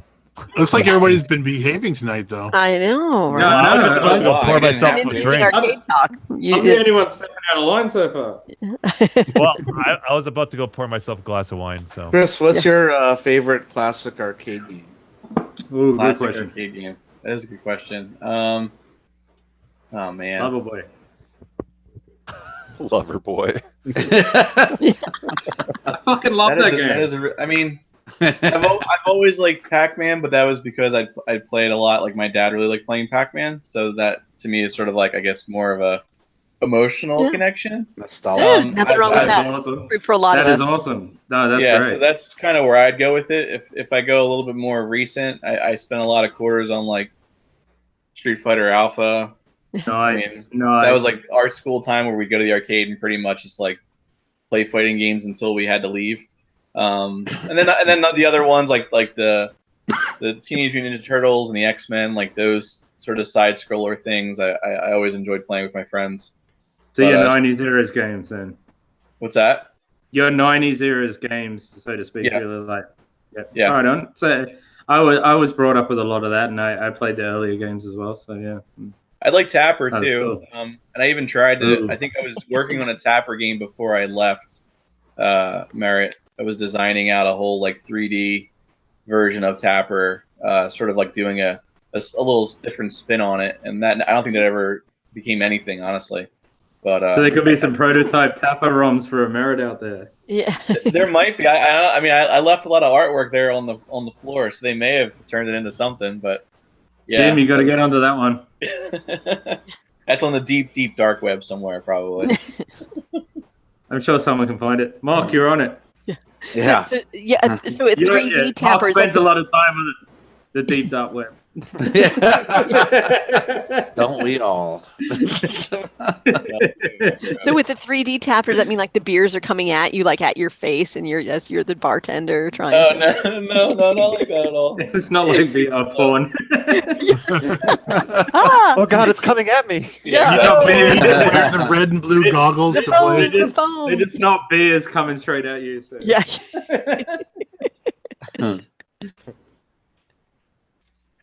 They found the image. Yeah. Yeah, it's on the one link for my portfolio site. It's like further down the Megatouch page, like towards the bottom. I have like all of them on there that I did the artwork for. There's like if you go to it, I'll put that. Where should I paste that on here? Oh, I think we put a link to your site on okay. C chat already. Yeah, if you go there's a Megatouch games section. If you click on it, it's just a long list of all the screen grabs of all the ones that I worked on. And I would say I'll definitely check it out. I'll put it exactly in. Halfway down is the Tapper one. There's I'll put it in the IRC again. Who is Floppy Labia? That's the bot. That's okay. That's my nickname. Contribution. Sorry. Yeah, right. Right. Well, that takes our inspiration from those. Okay, but so maybe I missed part of this answer. But did anybody actually think that those hideous women were hot? How did they get picked? Weren't there worse? Like, were they really the better of the pictures? We're back. I love I'm sorry, but yeah, She's a little Well, I hung think up it on was this. just content, honestly, and maybe some of them may have been a girlfriend or someone dated at some point. If it was like one of the more personal photos. Oh boy. Oh, that would have been awesome. Oh, Carrie, that would be- they were just cheaper to hire, is what it is. Yeah. There's a reason Hey, why they're baby. low res. Yeah, exactly. Yeah. Oh my God. Yeah. Some of them are like, it almost looks like somebody took a picture out of something in a magazine. Like, oh, it's really low res. It's awful. Like a Polaroid of a magazine. Yeah. The interesting strategy I always tell people when they play, everyone wants to go, oh wait, there's nothing wrong with her nipples. Oh wait, and I'm like, no. You don't look at the model. You go around the perimeter. That's usually where all the changes are. And then if you don't find it, then it's probably something. Yeah, or the jewelry. I always go for the jewelry. And ears. Yeah. The hair is the one that I'm terrible at. I have trouble seeing differences in the hair. And we're talking about head hair, not hair for all of you. Not curly hair. Although they throw a change in there every once in a while where she's got like extra pubic hair with a shaved out like letter M. Oh, really? Above it. Yeah, Oh my goodness. like letters. Yeah. Nice. Some people had a good time. I've done that a few times. I'm like, that'd be kind of fun to make up the changes, but then again, you have It probably wasn't an M, it was probably a W for Walsh. Yeah, it was. Nice. Rocket. Love it. On my Easter egg, now I'm going to dissolve. Yeah. Wait, but that was on the dudes. Yeah. Yeah. Does this look like Q? Yeah. How about now? Are you drinking wine, Jimbo? I am. I'm having my one glass for the week. Prepping your liver for coming out next month? A little possible Lodi trip? Yeah. Oh, yes. Well, see, the thing is that I can drink wine, and it won't bump me out of ketosis. But if I have like a hard drink on top of that, or wait, no, I discovered. Was that the last time you were here, Carrie? That I could have one Manhattan and it wouldn't affect me too much. I wasn't there. You told me that from I think. Oh, from our hangout. Some random time. Yeah. So if I limit myself to one drink, that's okay. But yes, I am. All bets are off. See, the problem is that when Carrie's here or if I'm there, I treat it like a vacation. So then I just go off the handle completely. So I'm trying to be a little more mild-mannered. Yeah. All right, Chris, I have one more question. Sure. Was there any games that you guys had like on the drawing board that wound up getting 86 because it was like too raunchy or something? I don't think so. Too expensive, or like was there one that was like 80% developed and never hit the market? I don't think so. I think everything we set out to do. I mean, at least during my time, penthouse stuff. I'd imagine anything goes. Much like content. Like let's just get it out. No, I think the majority of the things made it out there. I think a couple of them were redone, because we wanted to either like just fix something or just wanted to just give it like a new coat of paint. But for the most part, I think from thinking back on, I don't think any of them really got dropped. No. You guys could have made a Loverboy touchscreen game. Yeah. Oh. He doesn't know what that is. Yeah. I don't know what that is. Very random. Yeah. Did Jim it hear? sounds Oh, ridiculous. it's gone again. I'm not concerned. Essentially 8-bit porn back in the early days. Oh, nice. Amazing game. My friend actually just texted me before. He's actually just now got the world record on Twin Galaxies officially. Beat my other friend. So, yeah. How funny. Oh, Yeah. that's funny. He's got like 50,000. That's all you need to get the world record. I created monsters. I played it before that, Mark. Oh, you did before I talked about it? Yeah, I found it on main one night. And this is fucking amazing. There you go. Look at that 8-bit dick. There's Loverboy. We need Jacob to make a figure of the Loverboy guy. The best part is the title screen, Jesus though. Christ. That's the best part is that screen right there. MAME does have a way to isolate games by like type, so you can like puzzle type or shooting type, and there's an adult type. You get your Loverboys, your Fantasia. Yeah.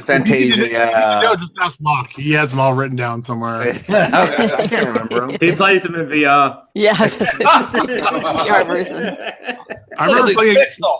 There used to be a game on the Commodore 64 called Bopper, and you used to have to use the joystick really fast up and down. Yeah, I remember that one. Yeah. There was one on the Sega SG 3000 that came out, which is a really bad Japanese one. I can't remember the name right now, but it was fucked up. It was really terrible. I just grabbed this. This is the 2014 upgrade kit. So this is like typically what would you'd be buying basically, and so inside is obviously the that would have been DVDs. several $100s back in the day, or oh yeah, and then so it came. Let me just put this disc back in. Oops, I didn't mean to do that. That's good. You said it came, so it's good. So you get 2 discs, and then inside here would be your security key. That's what I was talking about, where it looks like a battery, but inside here is a smaller battery and then a little chip that feeds it some sort of code to mate up with the hardware and the hard drive. So that's what you'd be paying, but all the money would be in that little key is really where it comes, because Merritt and now AMI they have the hard drive, the software installs you can download off the website. It's the key that you need, the security dongle. That's where all the money is if you go on eBay. And so if that battery dies, that key is useless? What's that? Yeah. If the battery dies, the key is useless? That's what I've heard. I've never had one die on me yet, but that's what people have said on Clav. And you have to get a new one. I mean, that's what we were talking about, where guys are trying to get around the process of it, looking for the key. Now, there's a thread on Clav as well where a guy claims that you can dismantle this, pull it all the way apart, and if there's even a little bit of battery life in there, a very small amount, you can swap the battery and save it. Yeah, but I don't know of too many people that have confirmed that, but yeah. There's a question, Necros on the IRC, which is, I don't think anybody's answered this before. No, you convert a Megatouch to an SSD. Yes, I use SSD in all of mine. Oh. Yeah. And you just clone the disc, is that what you do? Yeah, well, I just threw the DVD, just you just turn an upgrade. But yeah, you could clone it too. I've done it both ways. Yeah. So if you had a security key, can you burn the DVDs? If you picked up a security key, someone could actually copy the disc you have as if you just found a security key randomly. Oh yeah, as long as it's the right version. So like this one that I've got here. As long as they match. Yeah. Yep. Oh yeah. Cool. Yep. Yeah, that's why the software is easy to find. Software doesn't cost anything. It's the dongle, because that's the only proprietary. Yep. Interesting. His follow-up was, does it make it snappier? Yes. Yes. Everything loads way faster. It boots up. The nude photos pop on the screen much quicker. Wow. Andrew mentioned that you can use flash. In fact, that's what I used to do. That's what I did with the one that Andrew has now. An IDE to flash card, a compact flash card, because SSDs weren't really that wasn't really possible. Just before he goes, night, Adam. Yeah, we'll see you guys. Night, Adam. All right, Adam's out of here. Night, Adam. All right, good night, Adam. Thanks for All right. joining. Nice to meet you, Adam. Pole position. Yeah, I'm working on it. That's it. Join us again. We need an FPGA board of Merritt. Megatouch from now on. Yeah, so that could be an extra. How's those love tester machines coming along? You're breaking up. What's that? Yeah. There you go. I can't believe I even remembered. No, I was just like, I'm waiting for your video. I forgot all about that. I sold most of mine, but yeah. Did you? Yep. All right, guys. We'll catch you later. All right. Nice meeting you, Adam. You too, man.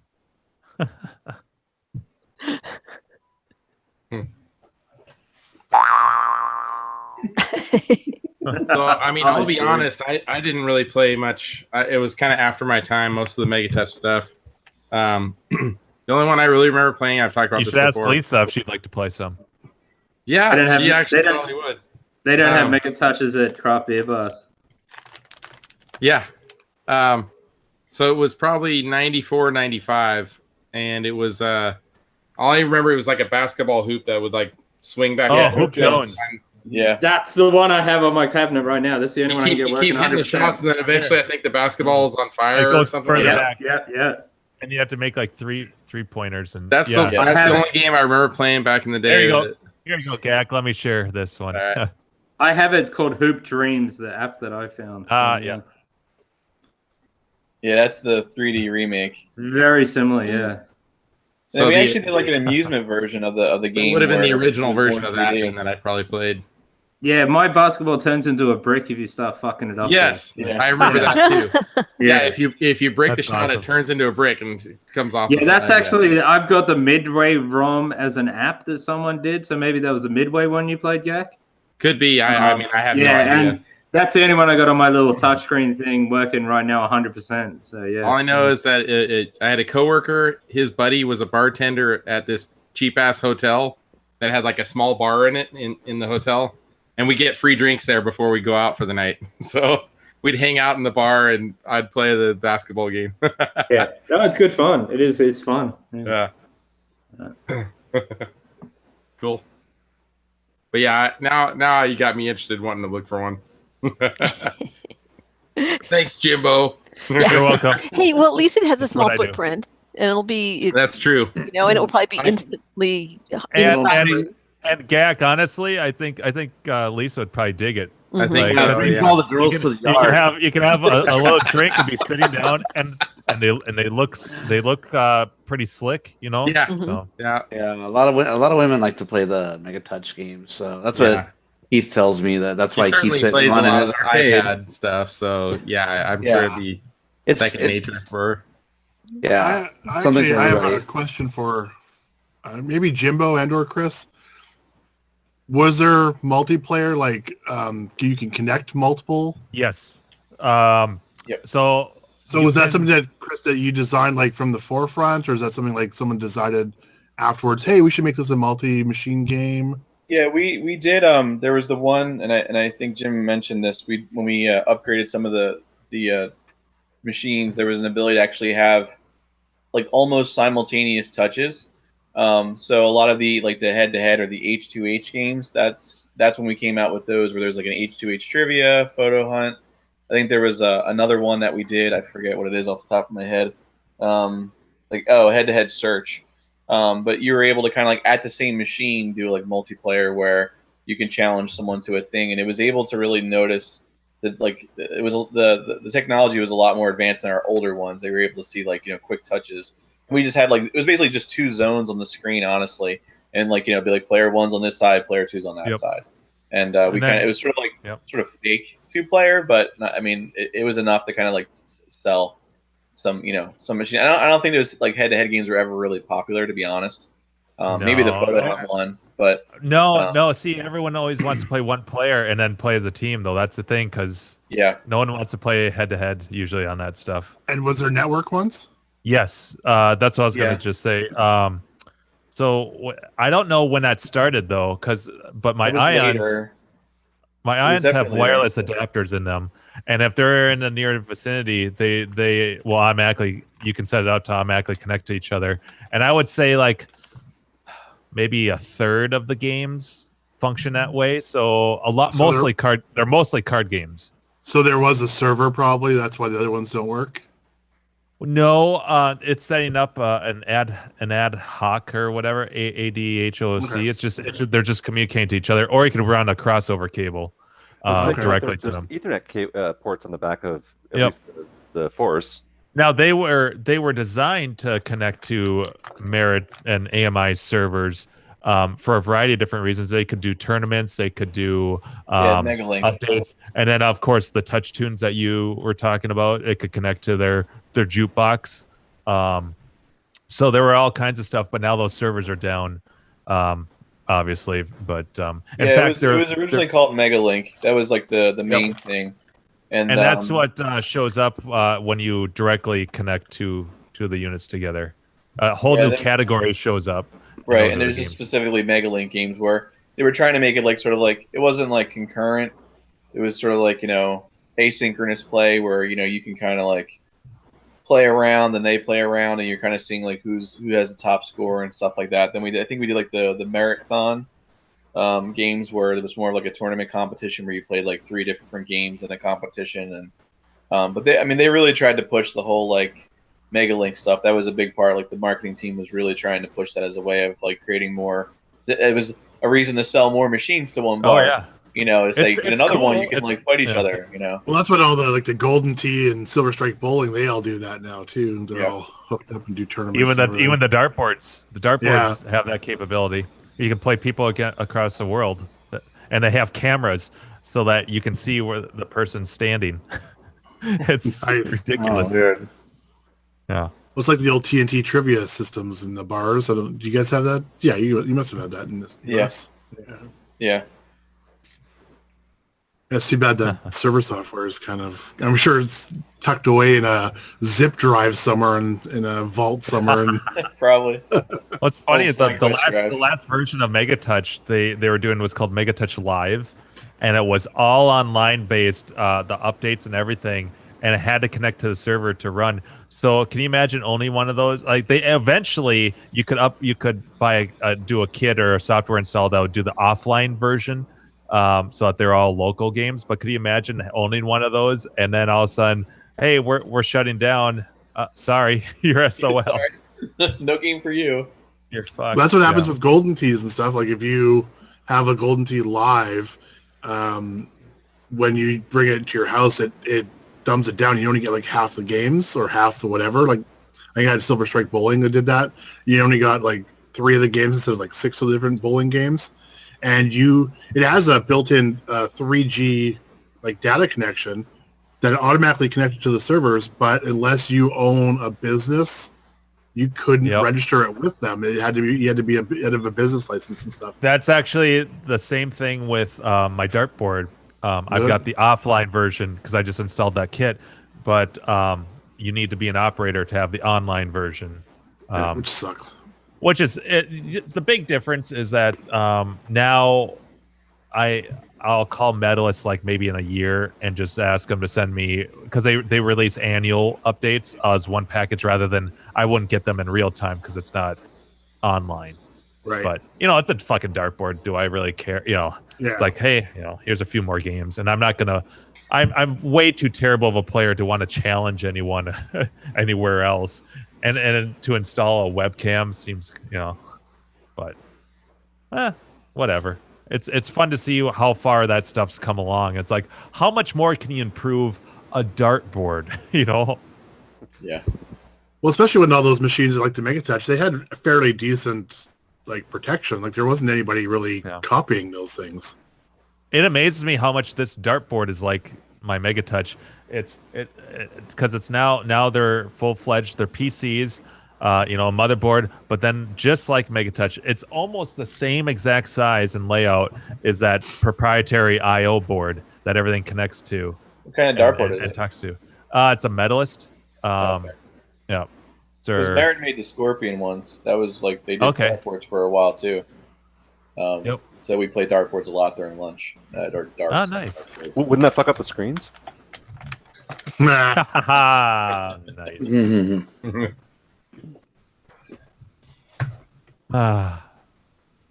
What's everyone drinking? Beer. Yep. Definitely beer. Definitely beer. Well, that's cool. Yeah, I have to say, it is a little unfortunate that and I know it is hard to port stuff that a lot of the games over to new technology, but at least use the brand to try and reapply it and just redo it in Flash at that time and to current standards now to sort of take the brand and just carry the games over to a new generation. Yeah, because there's really always this kind of the nostalgia that happens. Yeah, most of us here are the old school video arcade era of like the early mid 80s, and then now we're seeing a resurgence of the 90s stuff. Right. So the next progression is probably, Well, what's funny, Chris, is that and that gets a good point, Gak, because if my first experience with touchscreen games had been like a JBL, which cloned tons of Merritt stuff, I'd probably own a JVL because of the nostalgia factor. I wanted Megatouch because that's what I always played. And I didn't want the clone of Photo Hunt. I want Photo Hunt, even though they're fucking the same game. Right. I remember going to one of the trade shows, and I think I had just made like Moondrop for whatever release that was for. And it was like one of the first trade shows I went to, and I went over to, I think it was JVL's booth, and they did like such a knockoff. It was like the same art style, and I had never seen anyone do that before ever. Flattery. So I'm looking at this, and like the person I was with, I forget. I was like, what? I'm looking at these people like, this is my game. Like, this is like the exact same artwork, like to a T, minus like maybe the shading and like a color or two. I was like, oh my goodness. But that's how the industry was. That it was everyone sort of just doing enough to deviate and make it seem like it's unique. But man, it was like, and it wasn't even a popular game. I mean, to be honest, I know I made it, but it really wasn't that great. But it was like such like an exact replica. It was just crazy. I just never got it. I was like, okay. I mean, it is flattering, but at the same time, it's like, oh man, like how do you sleep at night? Like just a design. Well, imitation is the biggest form of flattery, right? Right. I hate hearing that. Oh boy. So what was your least favorite game? What were you like? Oh my god, this never should have seen the light of day. Oh man, let's see. Well, we did some. Top 10. Yeah. There's definitely a list. I think we did a lot of like kid games. Like we tried to do like a kid zone version, like for like doctors' offices and stuff. I think it was like the idea. And there's a lot of kids games we made that I thought like, I did the artwork for, and I just thought it was atrocious. And I'm like, ugh, it's so bad. I think wow, there was a couple that were just really weird, and I never really understood. I think there was a couple like there was a like ESP War, like we got this deal with this game designer, and I remember reading the documentation. I'm like, how the fuck is this a game? But it was like you're supposed to like guess. It was war, but like a part of like guessing what your opponent has. It was really weird, and I remember trying to make it and not understanding it at all. Like I'm like, I don't get this game, but I'm supposed to make the artwork for it. Like it frustrated me making it. I made it look nice. But I don't even know how that game made it like to the light of day. and honestly, some of the head-to-head games I thought were I tried to make them look nice, but I felt like they were so gimmicky. It was like we're trying to like push this new sort of like technology, but it was just the same stuff. It was just trivia, just that you could touch both sides of the screen, and those, and I think like redoing some of the old ones, I felt like that was sort of weird at sometimes too. Like I didn't hate them, but it was sort of like I felt it was a little cheeky to kind of like remake a remake of a remake. Like how many times are we going to do Tri-Towers? It's kind of a cop out. Yeah. Like okay, we need like 18 games. Okay, 10 of them are going to be a Photo Hunt redo. I mean, it wasn't that bad, but it was that kind of thing of like, all right. Or when we did symbol versions of games because we couldn't have cards, so we had to do a symbol one-off. And I understand the need for that, but it was always like, like I guess, but So when you were working on something like talking kind of like knockoffs of things, like when you're working on something like Lookout, which is really similar to Kicks. Yeah. So was there like, oh, I have this vague memory of this thing, or was it like, oh, hey, Kicks is cool, so let's make a. And there's a game on there called Meteor Shower, which is a Missile Command knockoff. That's me.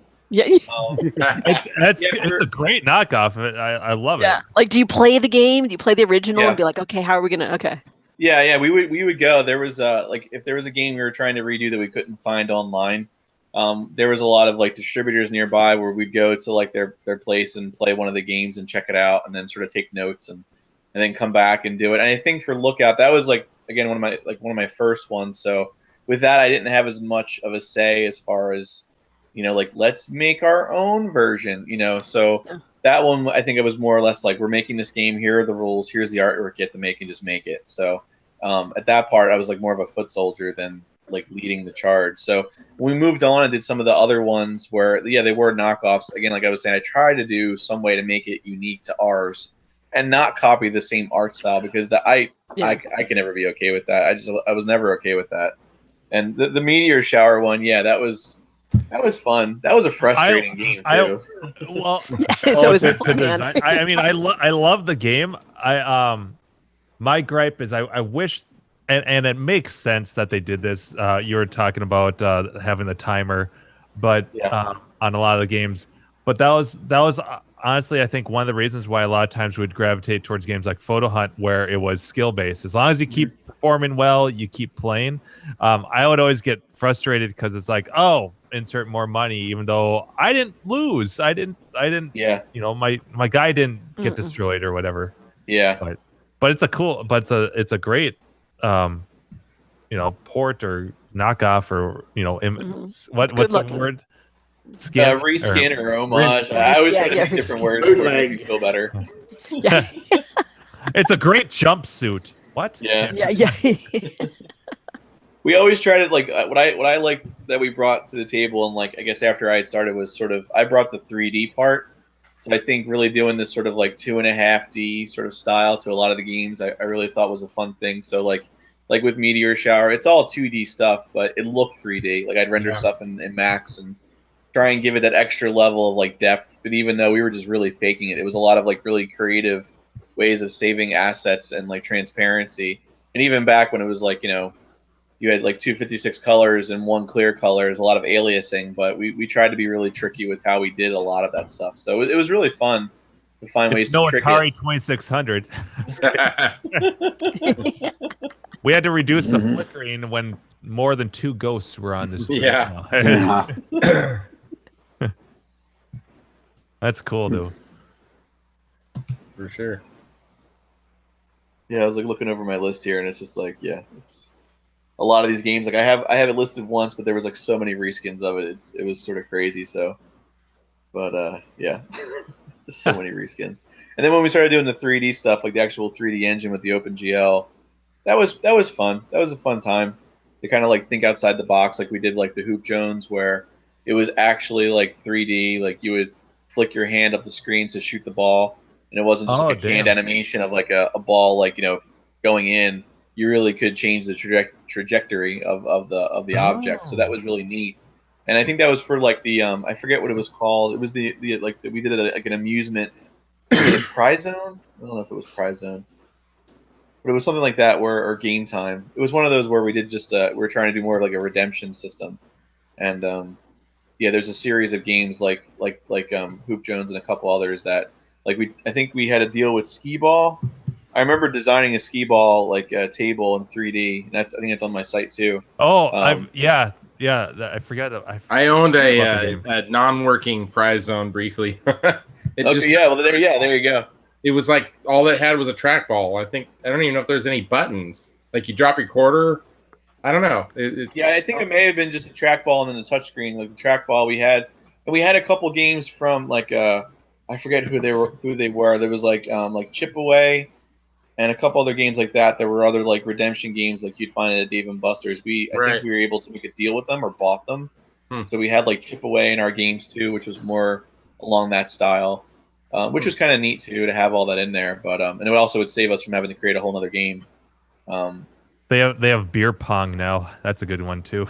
You're playing beer pong on a pirate ship. Oh, the pirate ship one, yeah. I think that was after me, and that was also Brian. Brian Kubala, he's. I mean, I don't know what he's doing now, but he was always a really talented 3D guy. He was a real help to have him on the team taking care of all that stuff, because I don't know if we would be able to do any of that stuff without him there. So that's awesome. Do you miss that at all? Miss those days? Miss those days? Yeah, there's a lot of.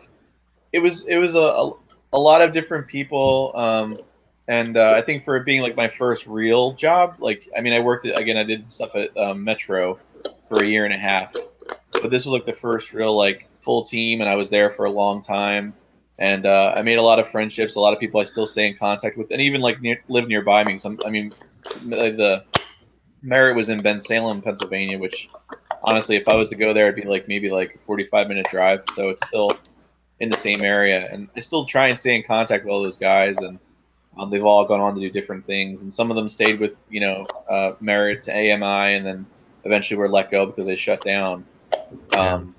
But yeah, I mean, it was. I look back on those times with a lot of good memories, and that's why when I saw the video, I really appreciate it because like you're talking about it positively, which is really nice, and also it's sort of very nostalgic to think of like that sort of time in my life, like, and that's like you gotta say like 15 plus years ago. It's a whole other world. I didn't Jim's videos are great. Technology. Great thing about technology this day. That's why I tell people if you have something interesting, whatever, make a video or put it on YouTube because you just never know.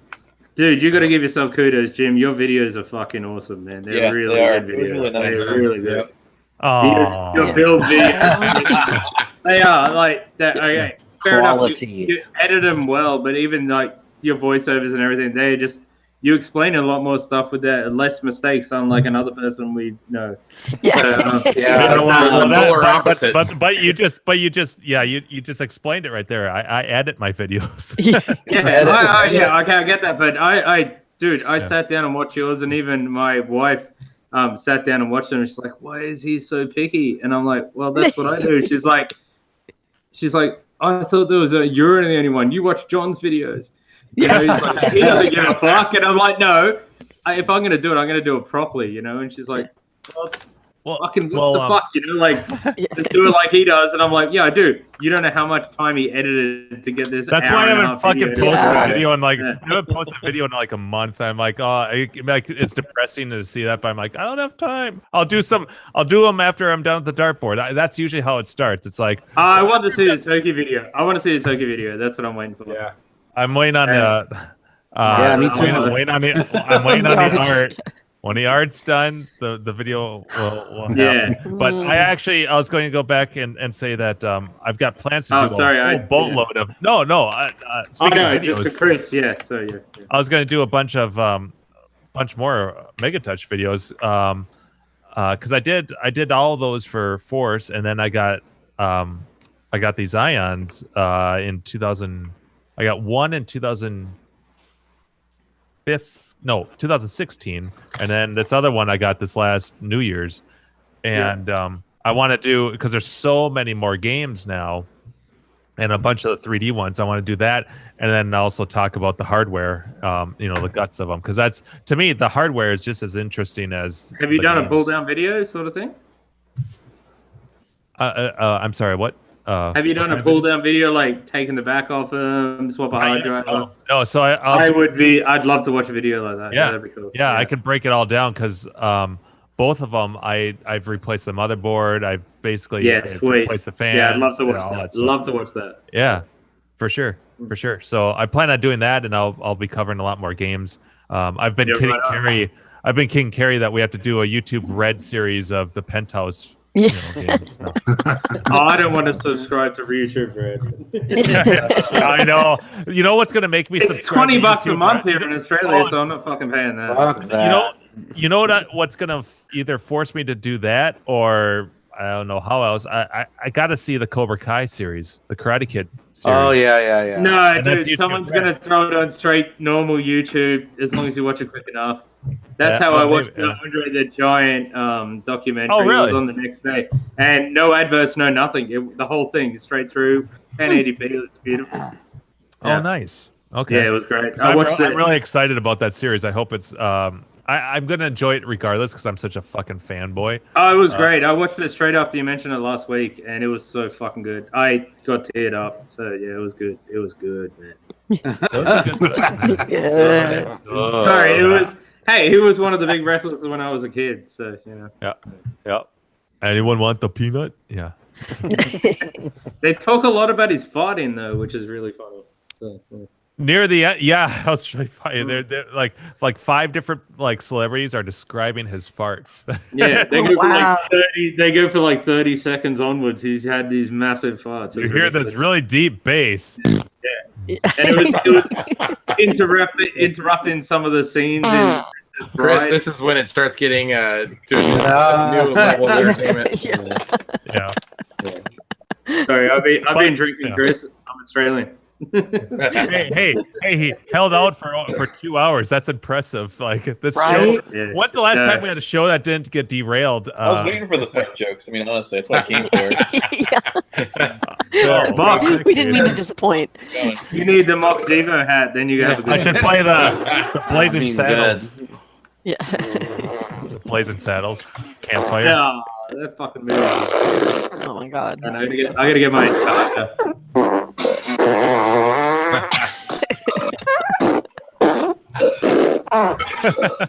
I'm waiting for Andrew. I say you've had enough. More, Mr. Taggart. Yeah, Eric. How about some more beans, Mr. Taggart? I'd say you've had enough.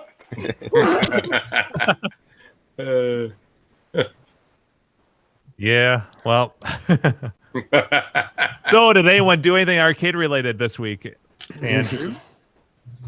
How's your power? You know, what I'm working on right now actually is Brofest stuff. Yeah. So Chris, our next New Hampshire NASWA event is at the end of next month. So that's coming up really quick. Cool. Andrew, and a few of the other guys. Andrew and Chris.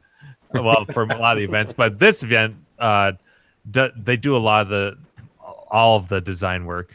So like we usually do T-shirts and cups and stuff because it's like an arcade tournament and it's a big event, and so people get a T-shirt and they can get like other apparel and whatnot, and so nerd out, playing old games and drinking beers. Yep. Nice. Yep, pretty much. drinking beers. You should join us. Yeah. I would if I could. I can't go anywhere. I'm house locked. I can't leave. I hear you there, yeah. Yeah, but it's only like a 7-hour drive. What? Great, coach. That's fine. Yeah, it's all on the East Coast. How many Everything's kids do right you there. have, Chris? Megatouch guy. How many kids do you have? You got a big. I have 4. I got 3, man. So yeah. You've been All right, so I busy. win. I'm king of the chat. You win, no, that's good, man. Kids of the world, man. That's all that counts. It's been weird not playing sounds like every 5 seconds tonight. Yeah. and annoying everyone. Serious. Very well. Hasn't been interrupt enough. yourself. Fuck yous. Yeah. I only got 2. I haven't heard 1. 10. Yeah. And well, it's got to be appropriate, you know. Yeah, what Number time has is to it? come You're on up. the West Coast, actually. Yeah, we're It is. It's almost. It is almost. Fucking 10. The West Coast. So, Chris, you're over east, right? So, is it like 1 a.m. for you now, or how late is it? Yeah, it's almost 1. Almost. Oh wow. That a boy. Well, he's been initiated. yeah. What, you have to go? But wait, we have 30 more questions. for you. Yeah. Yeah. Yeah, I got What's your 3 favorite PM. color? Yeah. I got 3 p.m. Wednesday here for me right now, so I'm doing all right. Yeah. Yeah, I'm sure someone on YouTube was asking what time it was in Australia, so you answered it. All right, I missed that one. It's Wait awesome. a second. Australia. Yeah. I actually had Frober messaging me that the other, like, it was like Friday, 1 o'clock in the morning. Really? So I was like, fuck yeah. And so I chatted to him for about an hour, you know. Like, I was drinking, you know, so I was playing 60-1 competition on Twitch, so it was pretty fun. Like, what is that? Uh-huh. Wow. Nice. We used to do those once in a while. I bombed Yeah, that really. Host, We host did it. We do weekly it. tournaments. We do Yeah. it 3 hours only once a week. 3 hours, you pick 4 games off the 60-1, and yeah, that's it. As many players as you can, and everybody streams, or at least we have a little Google Doc that you just throw in your scores, and that's it. 'Cause we can't always, you know, play during the week, so we just Right. get together and do it tonight. We did it last night again too, so it was pretty Nice. good. Yeah, it's fun. You guys, if you guys want to join in, I'll send you a link one day. So. We'll see Yeah, if at I like might have 1 in the afternoon I can play your turn. No, Right. take a break you and can- work. As long as it's within 24 hours, you have to nominate your Anytime own- during that 24-hour Yeah, window. Okay. yeah, you get your 3-hour game. That's it. Just like we had a guy in New Zealand. It was like 1 o'clock in the morning when we started at 8 o'clock here, but he stayed up to play it just because he's a drunk. So that's about it. And, he just won the Galaga World Championships at the Meow Wolf thing in New Mexico. Oh wow, wasn't that like? I saw that. You guys met him at Kong Up. His name was Barra. He was playing in the Kong Up as well. So, yeah, I think I recall. Yeah, he played in that, and he's still living on that money right now and buying cheap.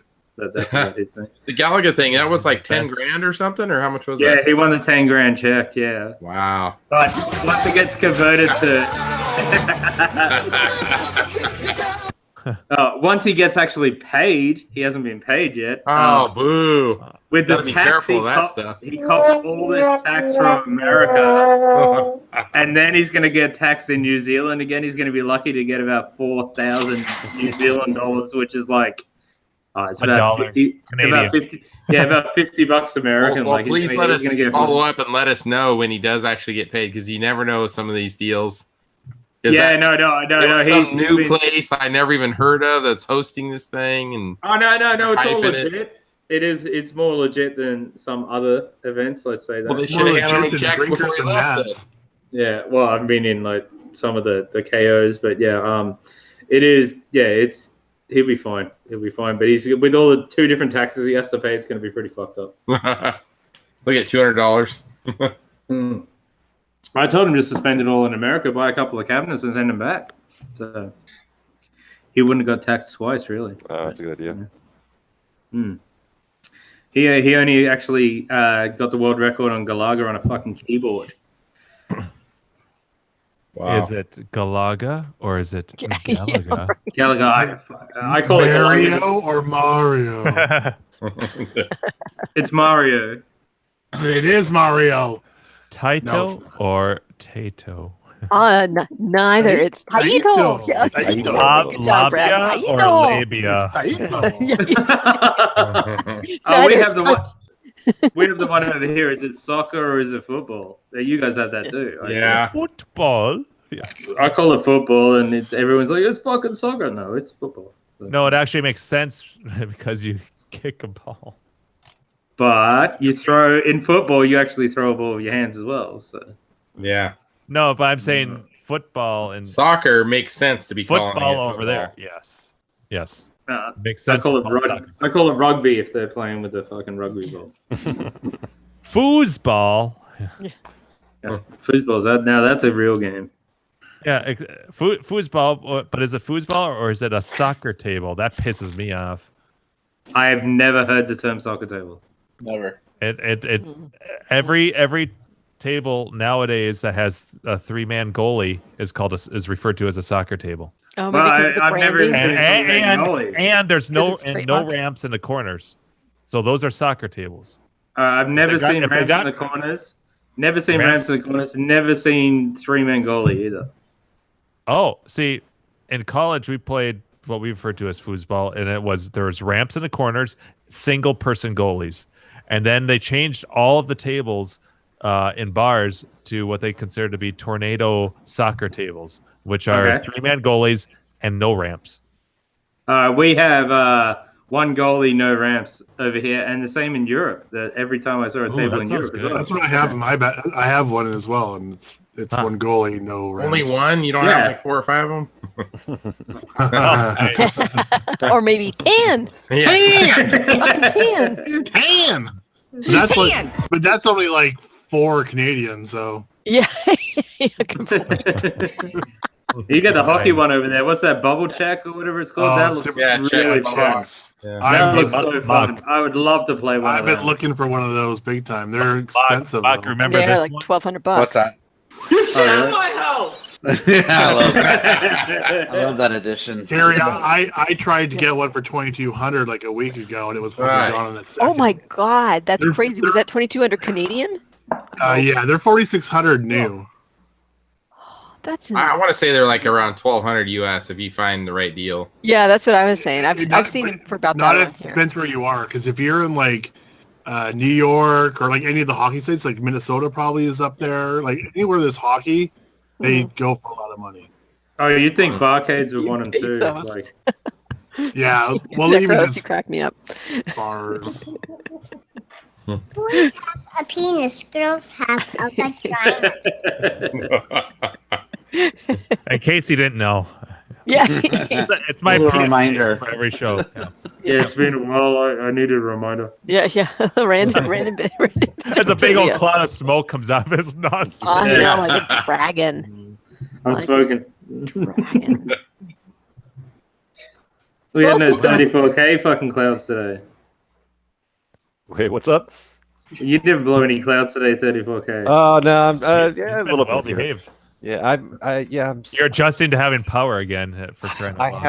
have a brand new employee. He started on Monday, so I'm doing trainings right now. So I can't stay up all night drinking. Sucks. So I'm working on Brofest art and not drinking. That's a really very boring story tonight. You were looking at your pole position. This week? Yeah. And actually, it's kind of funny. So there is a little bit of a goofy little story. So Man Adams, you guys met at Grinkers last couple of years. So he sends me. He's like, dude, I've got a pole position center cap sticker. I'll send that over to you. And I was like, oh, sweet, dude, that's awesome.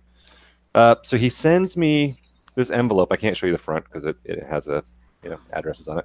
Yeah. And I open it up, and it's got this just piece of cardboard in it, and it's no sticker. No sticker. The size of his pinky. No. Right, and I'm thinking, oh well, is it like a really thin? Is it like stuffed in between here? So I'm sitting here like peeling apart this one piece of cardboard, looking for the sticker, holding it to the light, trying to figure it out. It's an optical illusion. It's like a magician's trick. What the fuck where's the sticker? Like, I don't get it. It's like, I don't know how many times I looked inside the envelope. It's on the envelope. He's put it on the outside. So I text him, and I was like, dude, there's no sticker in here. I mean, like, thank you so much for sending it. That's awesome, but there's not a sticker in here. It's a lovely envelope. He's convinced it's a lovely envelope with a lovely piece of cardboard. So he's convinced that someone he's probably watching this. Is he in there? No, he's not in there. No, nobody watches this show. No, he's in our chat. Sorry, Chris, no one watches this show. He's great. I don't know when to find me. He's exactly. We've had 20 people watching today. And I don't know. Yeah, we're for over 30.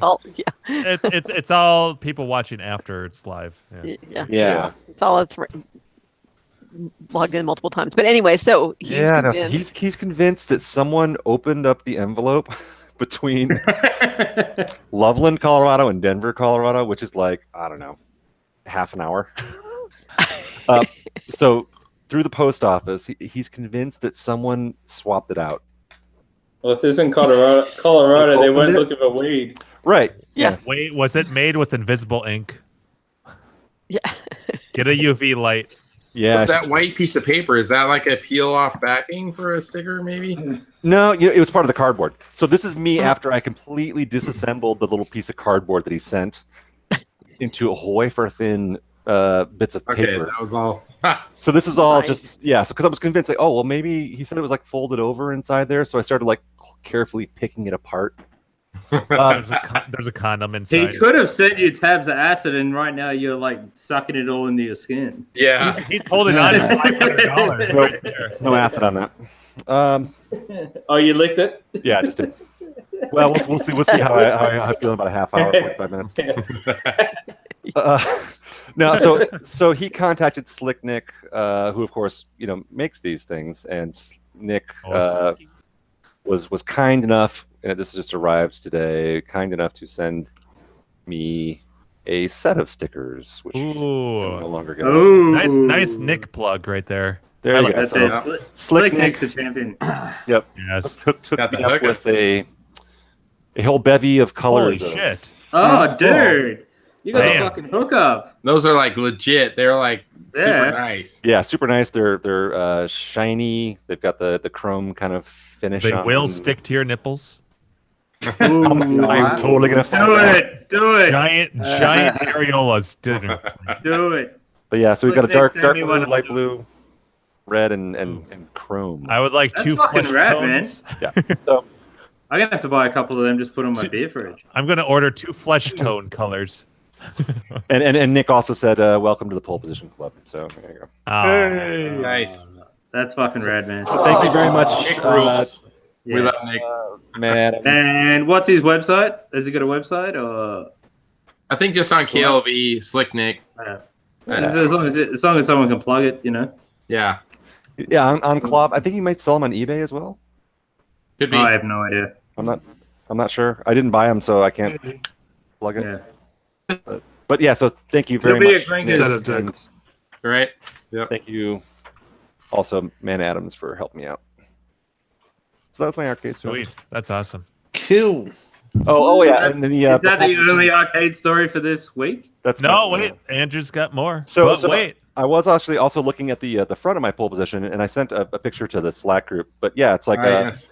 was looking at the overlay, sort of the shroud around the steering wheel, right? And I was trying to think about like, well, maybe I could like knock down some of these cigarette burns a little bit because they always have cigarette burns, right? That little Yeah, it's trait like a up top. vacuum formed plastic shell. Yeah, like Outrun. Yeah. Yes. Exactly. Yeah, like they use in all kinds of Star Wars uses them. Yeah, lots of games use them.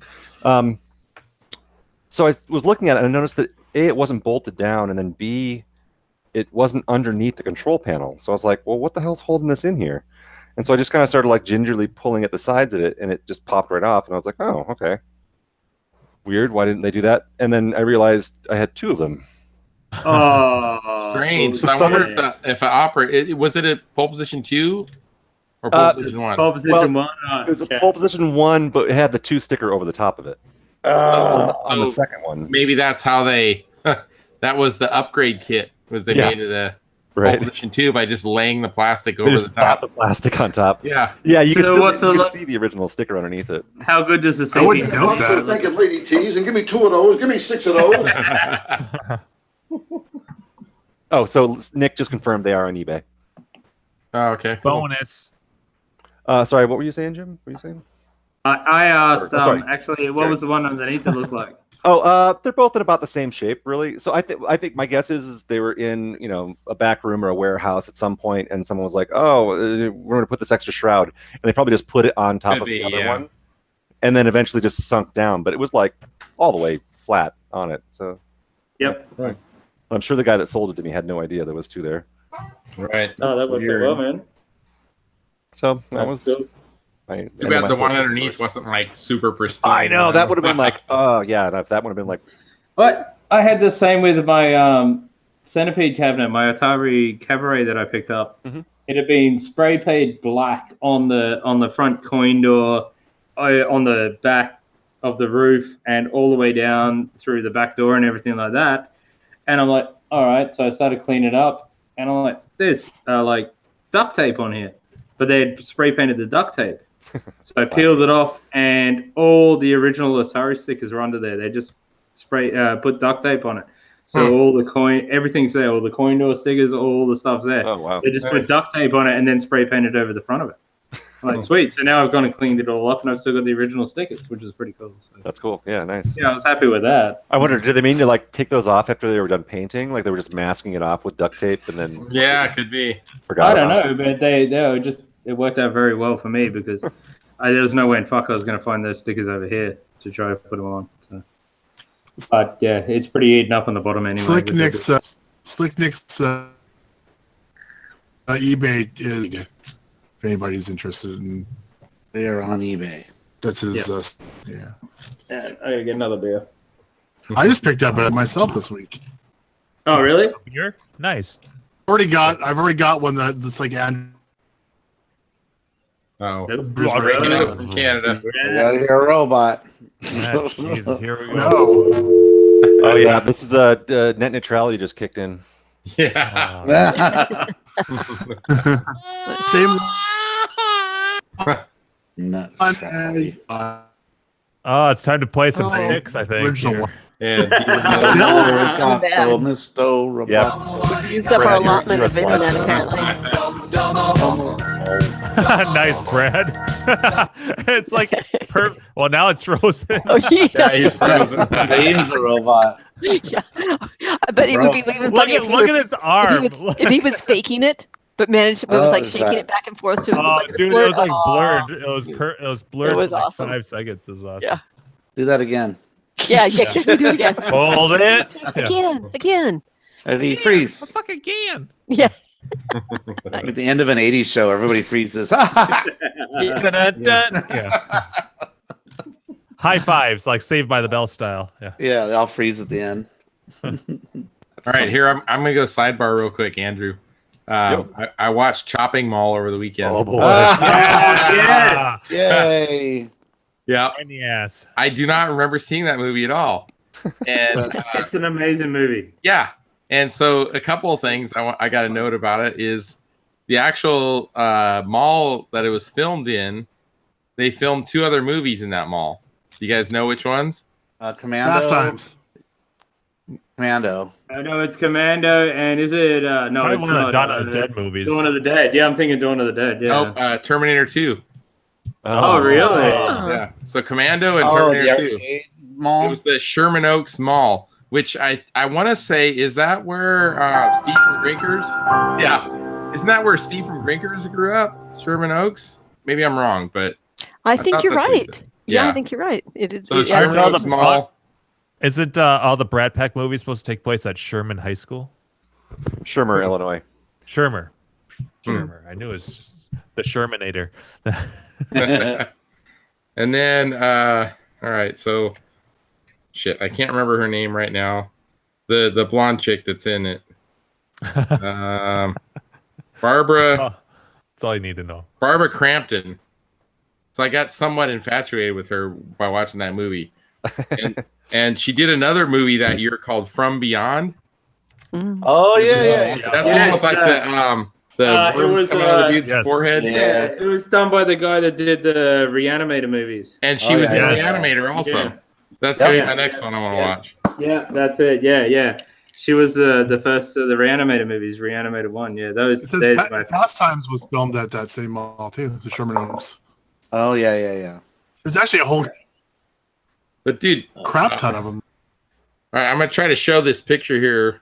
I don't know if it's gonna come in at all or not. Let's see here. Oh, there we go. No, she's right there. She's it's fading in and out. Let me see if I can redo that. It looks really creepy right now. Look, the There we go. It works for like a second. Anyways, so she's 58 in that picture. I'm like, wow, she looks pretty damn good. She's actually, I think, 60 now, but Might be a bit beaten up downstairs, but looks good.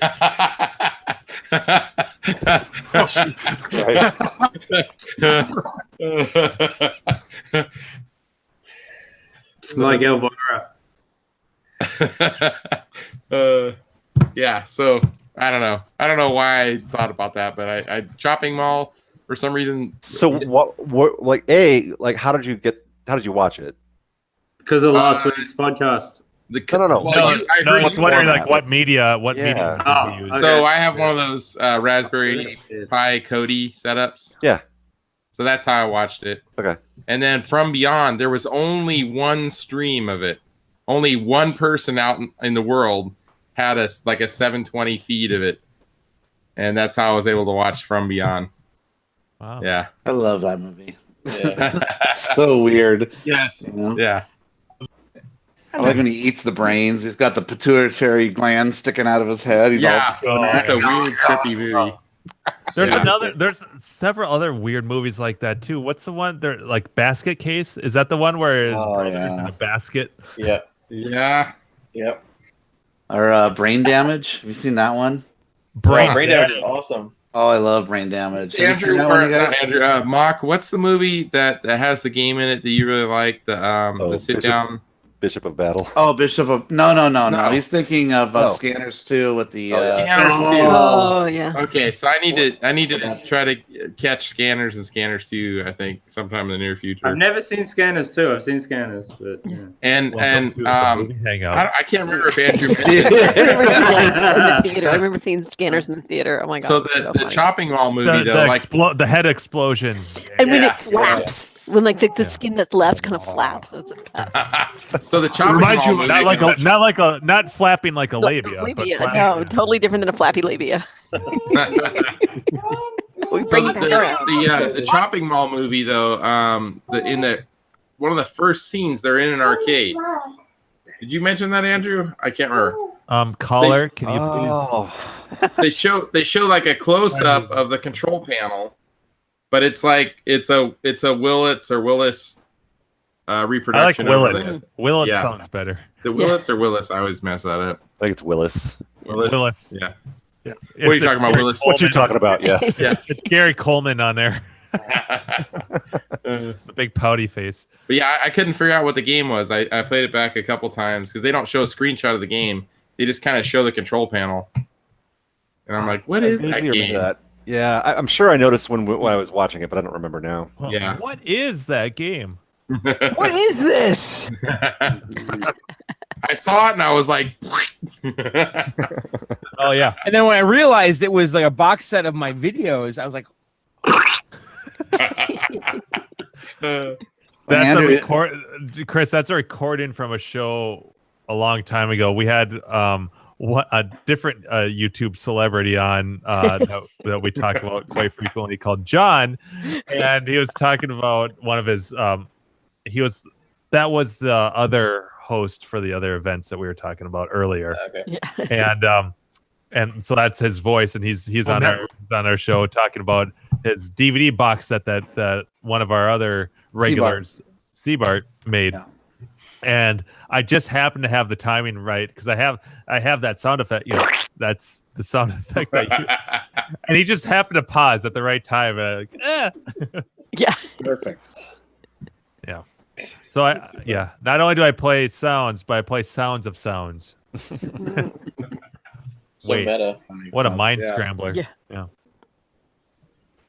and I guess they tore down the Sherman Oaks Mall in the 90s. Yeah, that's not up anymore. Yeah. It's Slick Nick commented in the chat that Woodland Hills is where Steve grew up, and Sherman Oaks is about 10 miles away from where he lives, or from Woodland Hills, I guess. Which was the ones they did for Dawn of the Dead then? Was that Monroeville? Yeah, I recall the movie. I have no idea where they filmed that. All I know is that Mallrats was shot in the same one, yeah. And no, Mallrats was shot in the Eden Prairie Mall right here in Minnesota. Oh, was it? Really? Yep. Have you been there? Oh yeah. Oh, dude, that would for me that would be like a fucking. I love the whole Kevin Smith saga. You know, the View Askew universe. Yeah. So yeah, that would be fucking cool. Mallrats, He's a cool dude. Yeah. Yeah, and that's right. You got to see him live. That's awesome. He's done like two. He did like two or three. Yeah, he did like two or three. Not seminars, but talks, if you will, at when I was in college on our campus. Yeah. Yep. And it's all about. Oh, it was back then. It would have been, do what you want to do, rah rah. Oh, it's your dream, and now it's all about smoke weed and have your dream. Yeah. So, I like his personality a lot more now. Once he started smoking weed, he's very different. He's a lot more he's a lot more modest and laid back and chill. Like not very pompous. Well, he just about died of it. Yeah. Well, he was just on what's that Today Show in America talking about the Widowmaker heart attack he had. So yeah, that was rather funny. But he worked out well. About like, well, geez, if I have any sort of chest pain, I'm going to the hospital. Right. But I'm not taking an ambulance. Yeah, well, someone drive me. Yeah. Yeah, well, it's too expensive over there, isn't it? Oh, it's stupid. Yeah. It's dumb. You need to move to countries like me and Orange Whip. Yeah. My ambulance. I spent a lovely had 3 meals in. But where I can buy a 12-pack of beer for a low price of $60. Yeah. I will be poor within 2 weeks. Right. Yeah. More about healthcare or cheap Gak, that's is that $60 American or Canadian? Because that would be about my $10. ambulance coverage costs me $25 every 6 months. So you just have to even out your ambulance to beer drinking ratio, and then it'll work itself out. We don't have to pay for that any is probably ambulance true. here. Actually, I don't get as drunk anymore, so I've got less chance to get an ambulance. And I sold all of my BMXs, so I'm set with that. But I still got my mountain bikes, so yeah. Now, $60 for a case of beer is expensive even for here. Well, this is $30 a case Australian. Is fucking terrible. Uber brow. Although I have not been to a liquor store in a while, so I don't know what Hey, it is here. Chris, does this sound effect it may not ring a bell, but this is pulled from Megatouch. That's my drinking sound effect. That's from Chug Monkey. Okay. Nice. I had a girlfriend like that. Bragger. Oh, nice. That was back in university. Yeah, it didn't count. Yeah, she Big didn't make gulps, that huh? noise. All right, see you later. What's that? Well, what do you guys think? Do you guys want to keep going or kill it, or?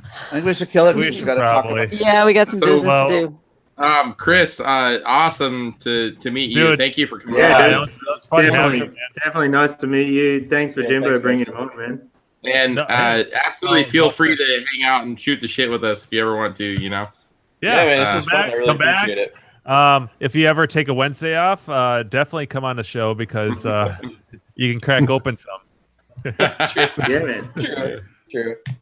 Well, thanks And, for having me on. I really Go hang appreciate out it. with Leo. That was fun. Jim is a huge fan of your body of work, and Yeah, I dude, want if you to ever- try to if you ever go experience back your and watch- body of work myself. So Yeah, and if your you ever work go on back bodies. and watch previous shows, people will tell you on here that I talk all the time. I mean, I play mine every day, but I push that stuff all the time. Good. That's true. And it doesn't help him one iota. Yeah, if only he got Only Well, got I him really- credit for that. He doesn't I really talk appreciate about it, though. like I really mean, little. Yeah. The video was great. Again, it was interesting. So I was trying to find a sample, see if there was something online about it. So to see the video, it really it really was really cool to see it. And if you ever do Space Crusader or whatever it's called, Oh, I will. Yeah. I would love a video mostly for my portfolio because I have no in-game footage of it ever. But there's so much into it. Well, if you want, when I do that video, I have your email now. Yeah. I could just send you the raw video file rather than you just having a YouTube link if that'd be easier. But No, I'd rather give you the credit for doing it. You did find the most top-notch video guy, Chris. So yeah. Yep. But Definitely. yeah, no, it's in the plans. I plan to do a lot more now with the Ion stuff, and that's one of my favorite games on there. So that's one of the few that after actually. 06, don't do any of those after 06. That's not me. I don't want to hear anything about it. maybe 6 months to a year from now, I'll do a beer pairing with the Chug Monkey. Oh, there you go. You have to be like but that's my thing. I like to pair up drinking a beer with a game. Hey, Gak, you better watch my video because I'm going to require that you pair what the monkey's drinking with what you're drinking. All right. So, and in that video or in that game, it's not just beers you're chugging. There's shots coming down the bar. Shit. There's cocktails. I will be your monkey. I will be your monkey in the video. And you need to do it live on the show. Yeah, I want to record that video. It needs to be live on the show. Yeah, I'll do it, dude. Next I'll time set it up. I'm flying to Sacramento next. I'll do Jimbo, it. Let's do it at Drinkers. We could do that long bar top, and then there we go. Reenact it like real life reenactment. I'll get a section. I'll add the same sound effects, the chugging sound. Yeah. That'd be me throwing up. Yeah. Oh, that'd be junk. That'd be. Yeah. There's If I not get enough this- bathrooms at Grinkers for that. Nope. If I start drinking spirits, I'll throw up. I make a noise like So this. this has been fun tonight because we mix it up sometimes. We get off the rails a little bit. We did it tonight, but that's usually what happens. We just kind of shoot the shit, drink beers, and say Usually, stupid stuff. where we're at right now is about an hour in. Yeah. Watch any of our other shows. I did. Don't. Very engaging. Yeah. You guys This is were cool. very nice to me tonight. I appreciate it. Yeah, this is fun. Thank you for coming on. This was a lot of Yeah. fun. This is Come really back interesting. anytime. Yeah. Yeah. That was fun. So we had I think Andrew said there was maybe up to 30-ish people listening 30, tonight. 35, something like that. Chris, we've had other guests that we've never invited back, but you're not one of them. Speaking of which, I saw on YouTube Yeah, I got invited Cooper back. was on there earlier. Who? In the YouTube chat. Poop pooper. I don't know if it's the same pooper from a while ago. Wow, it's been a while that since name we've made seen me Ricky laugh. Pooper. Or is it Wreck Your Pooper? It's not Wreck Yeah, Your that's Pooper. that would be your tag. Yeah, exactly. So- Yeah. Poop pooper was What do from you Reddit. Why do you think I have Rod McLeod? That's why I Wreck a Pooper. There we go. Right. So you guys want to wrap it up? Sorry, Gary. Yeah. That's all right. All right. So thanks everyone for coming on to the longest running Arcade podcast on YouTube, and come back again Tuesday nights live 8 p.m. Eastern, or sorry, Western. Like Whatever. 1 p.m. Wednesday, Tuesday Australia night, time. you'll find us. Yeah, Chris, what time did we start? Yeah. 11. Yeah. Yeah. Eastern would be 11. Yeah, there we go. Yeah. So, all right. So, It's Jimbo, cetera, you want to cetera. take us out with a little tune, maybe? All right, everybody. Yeah.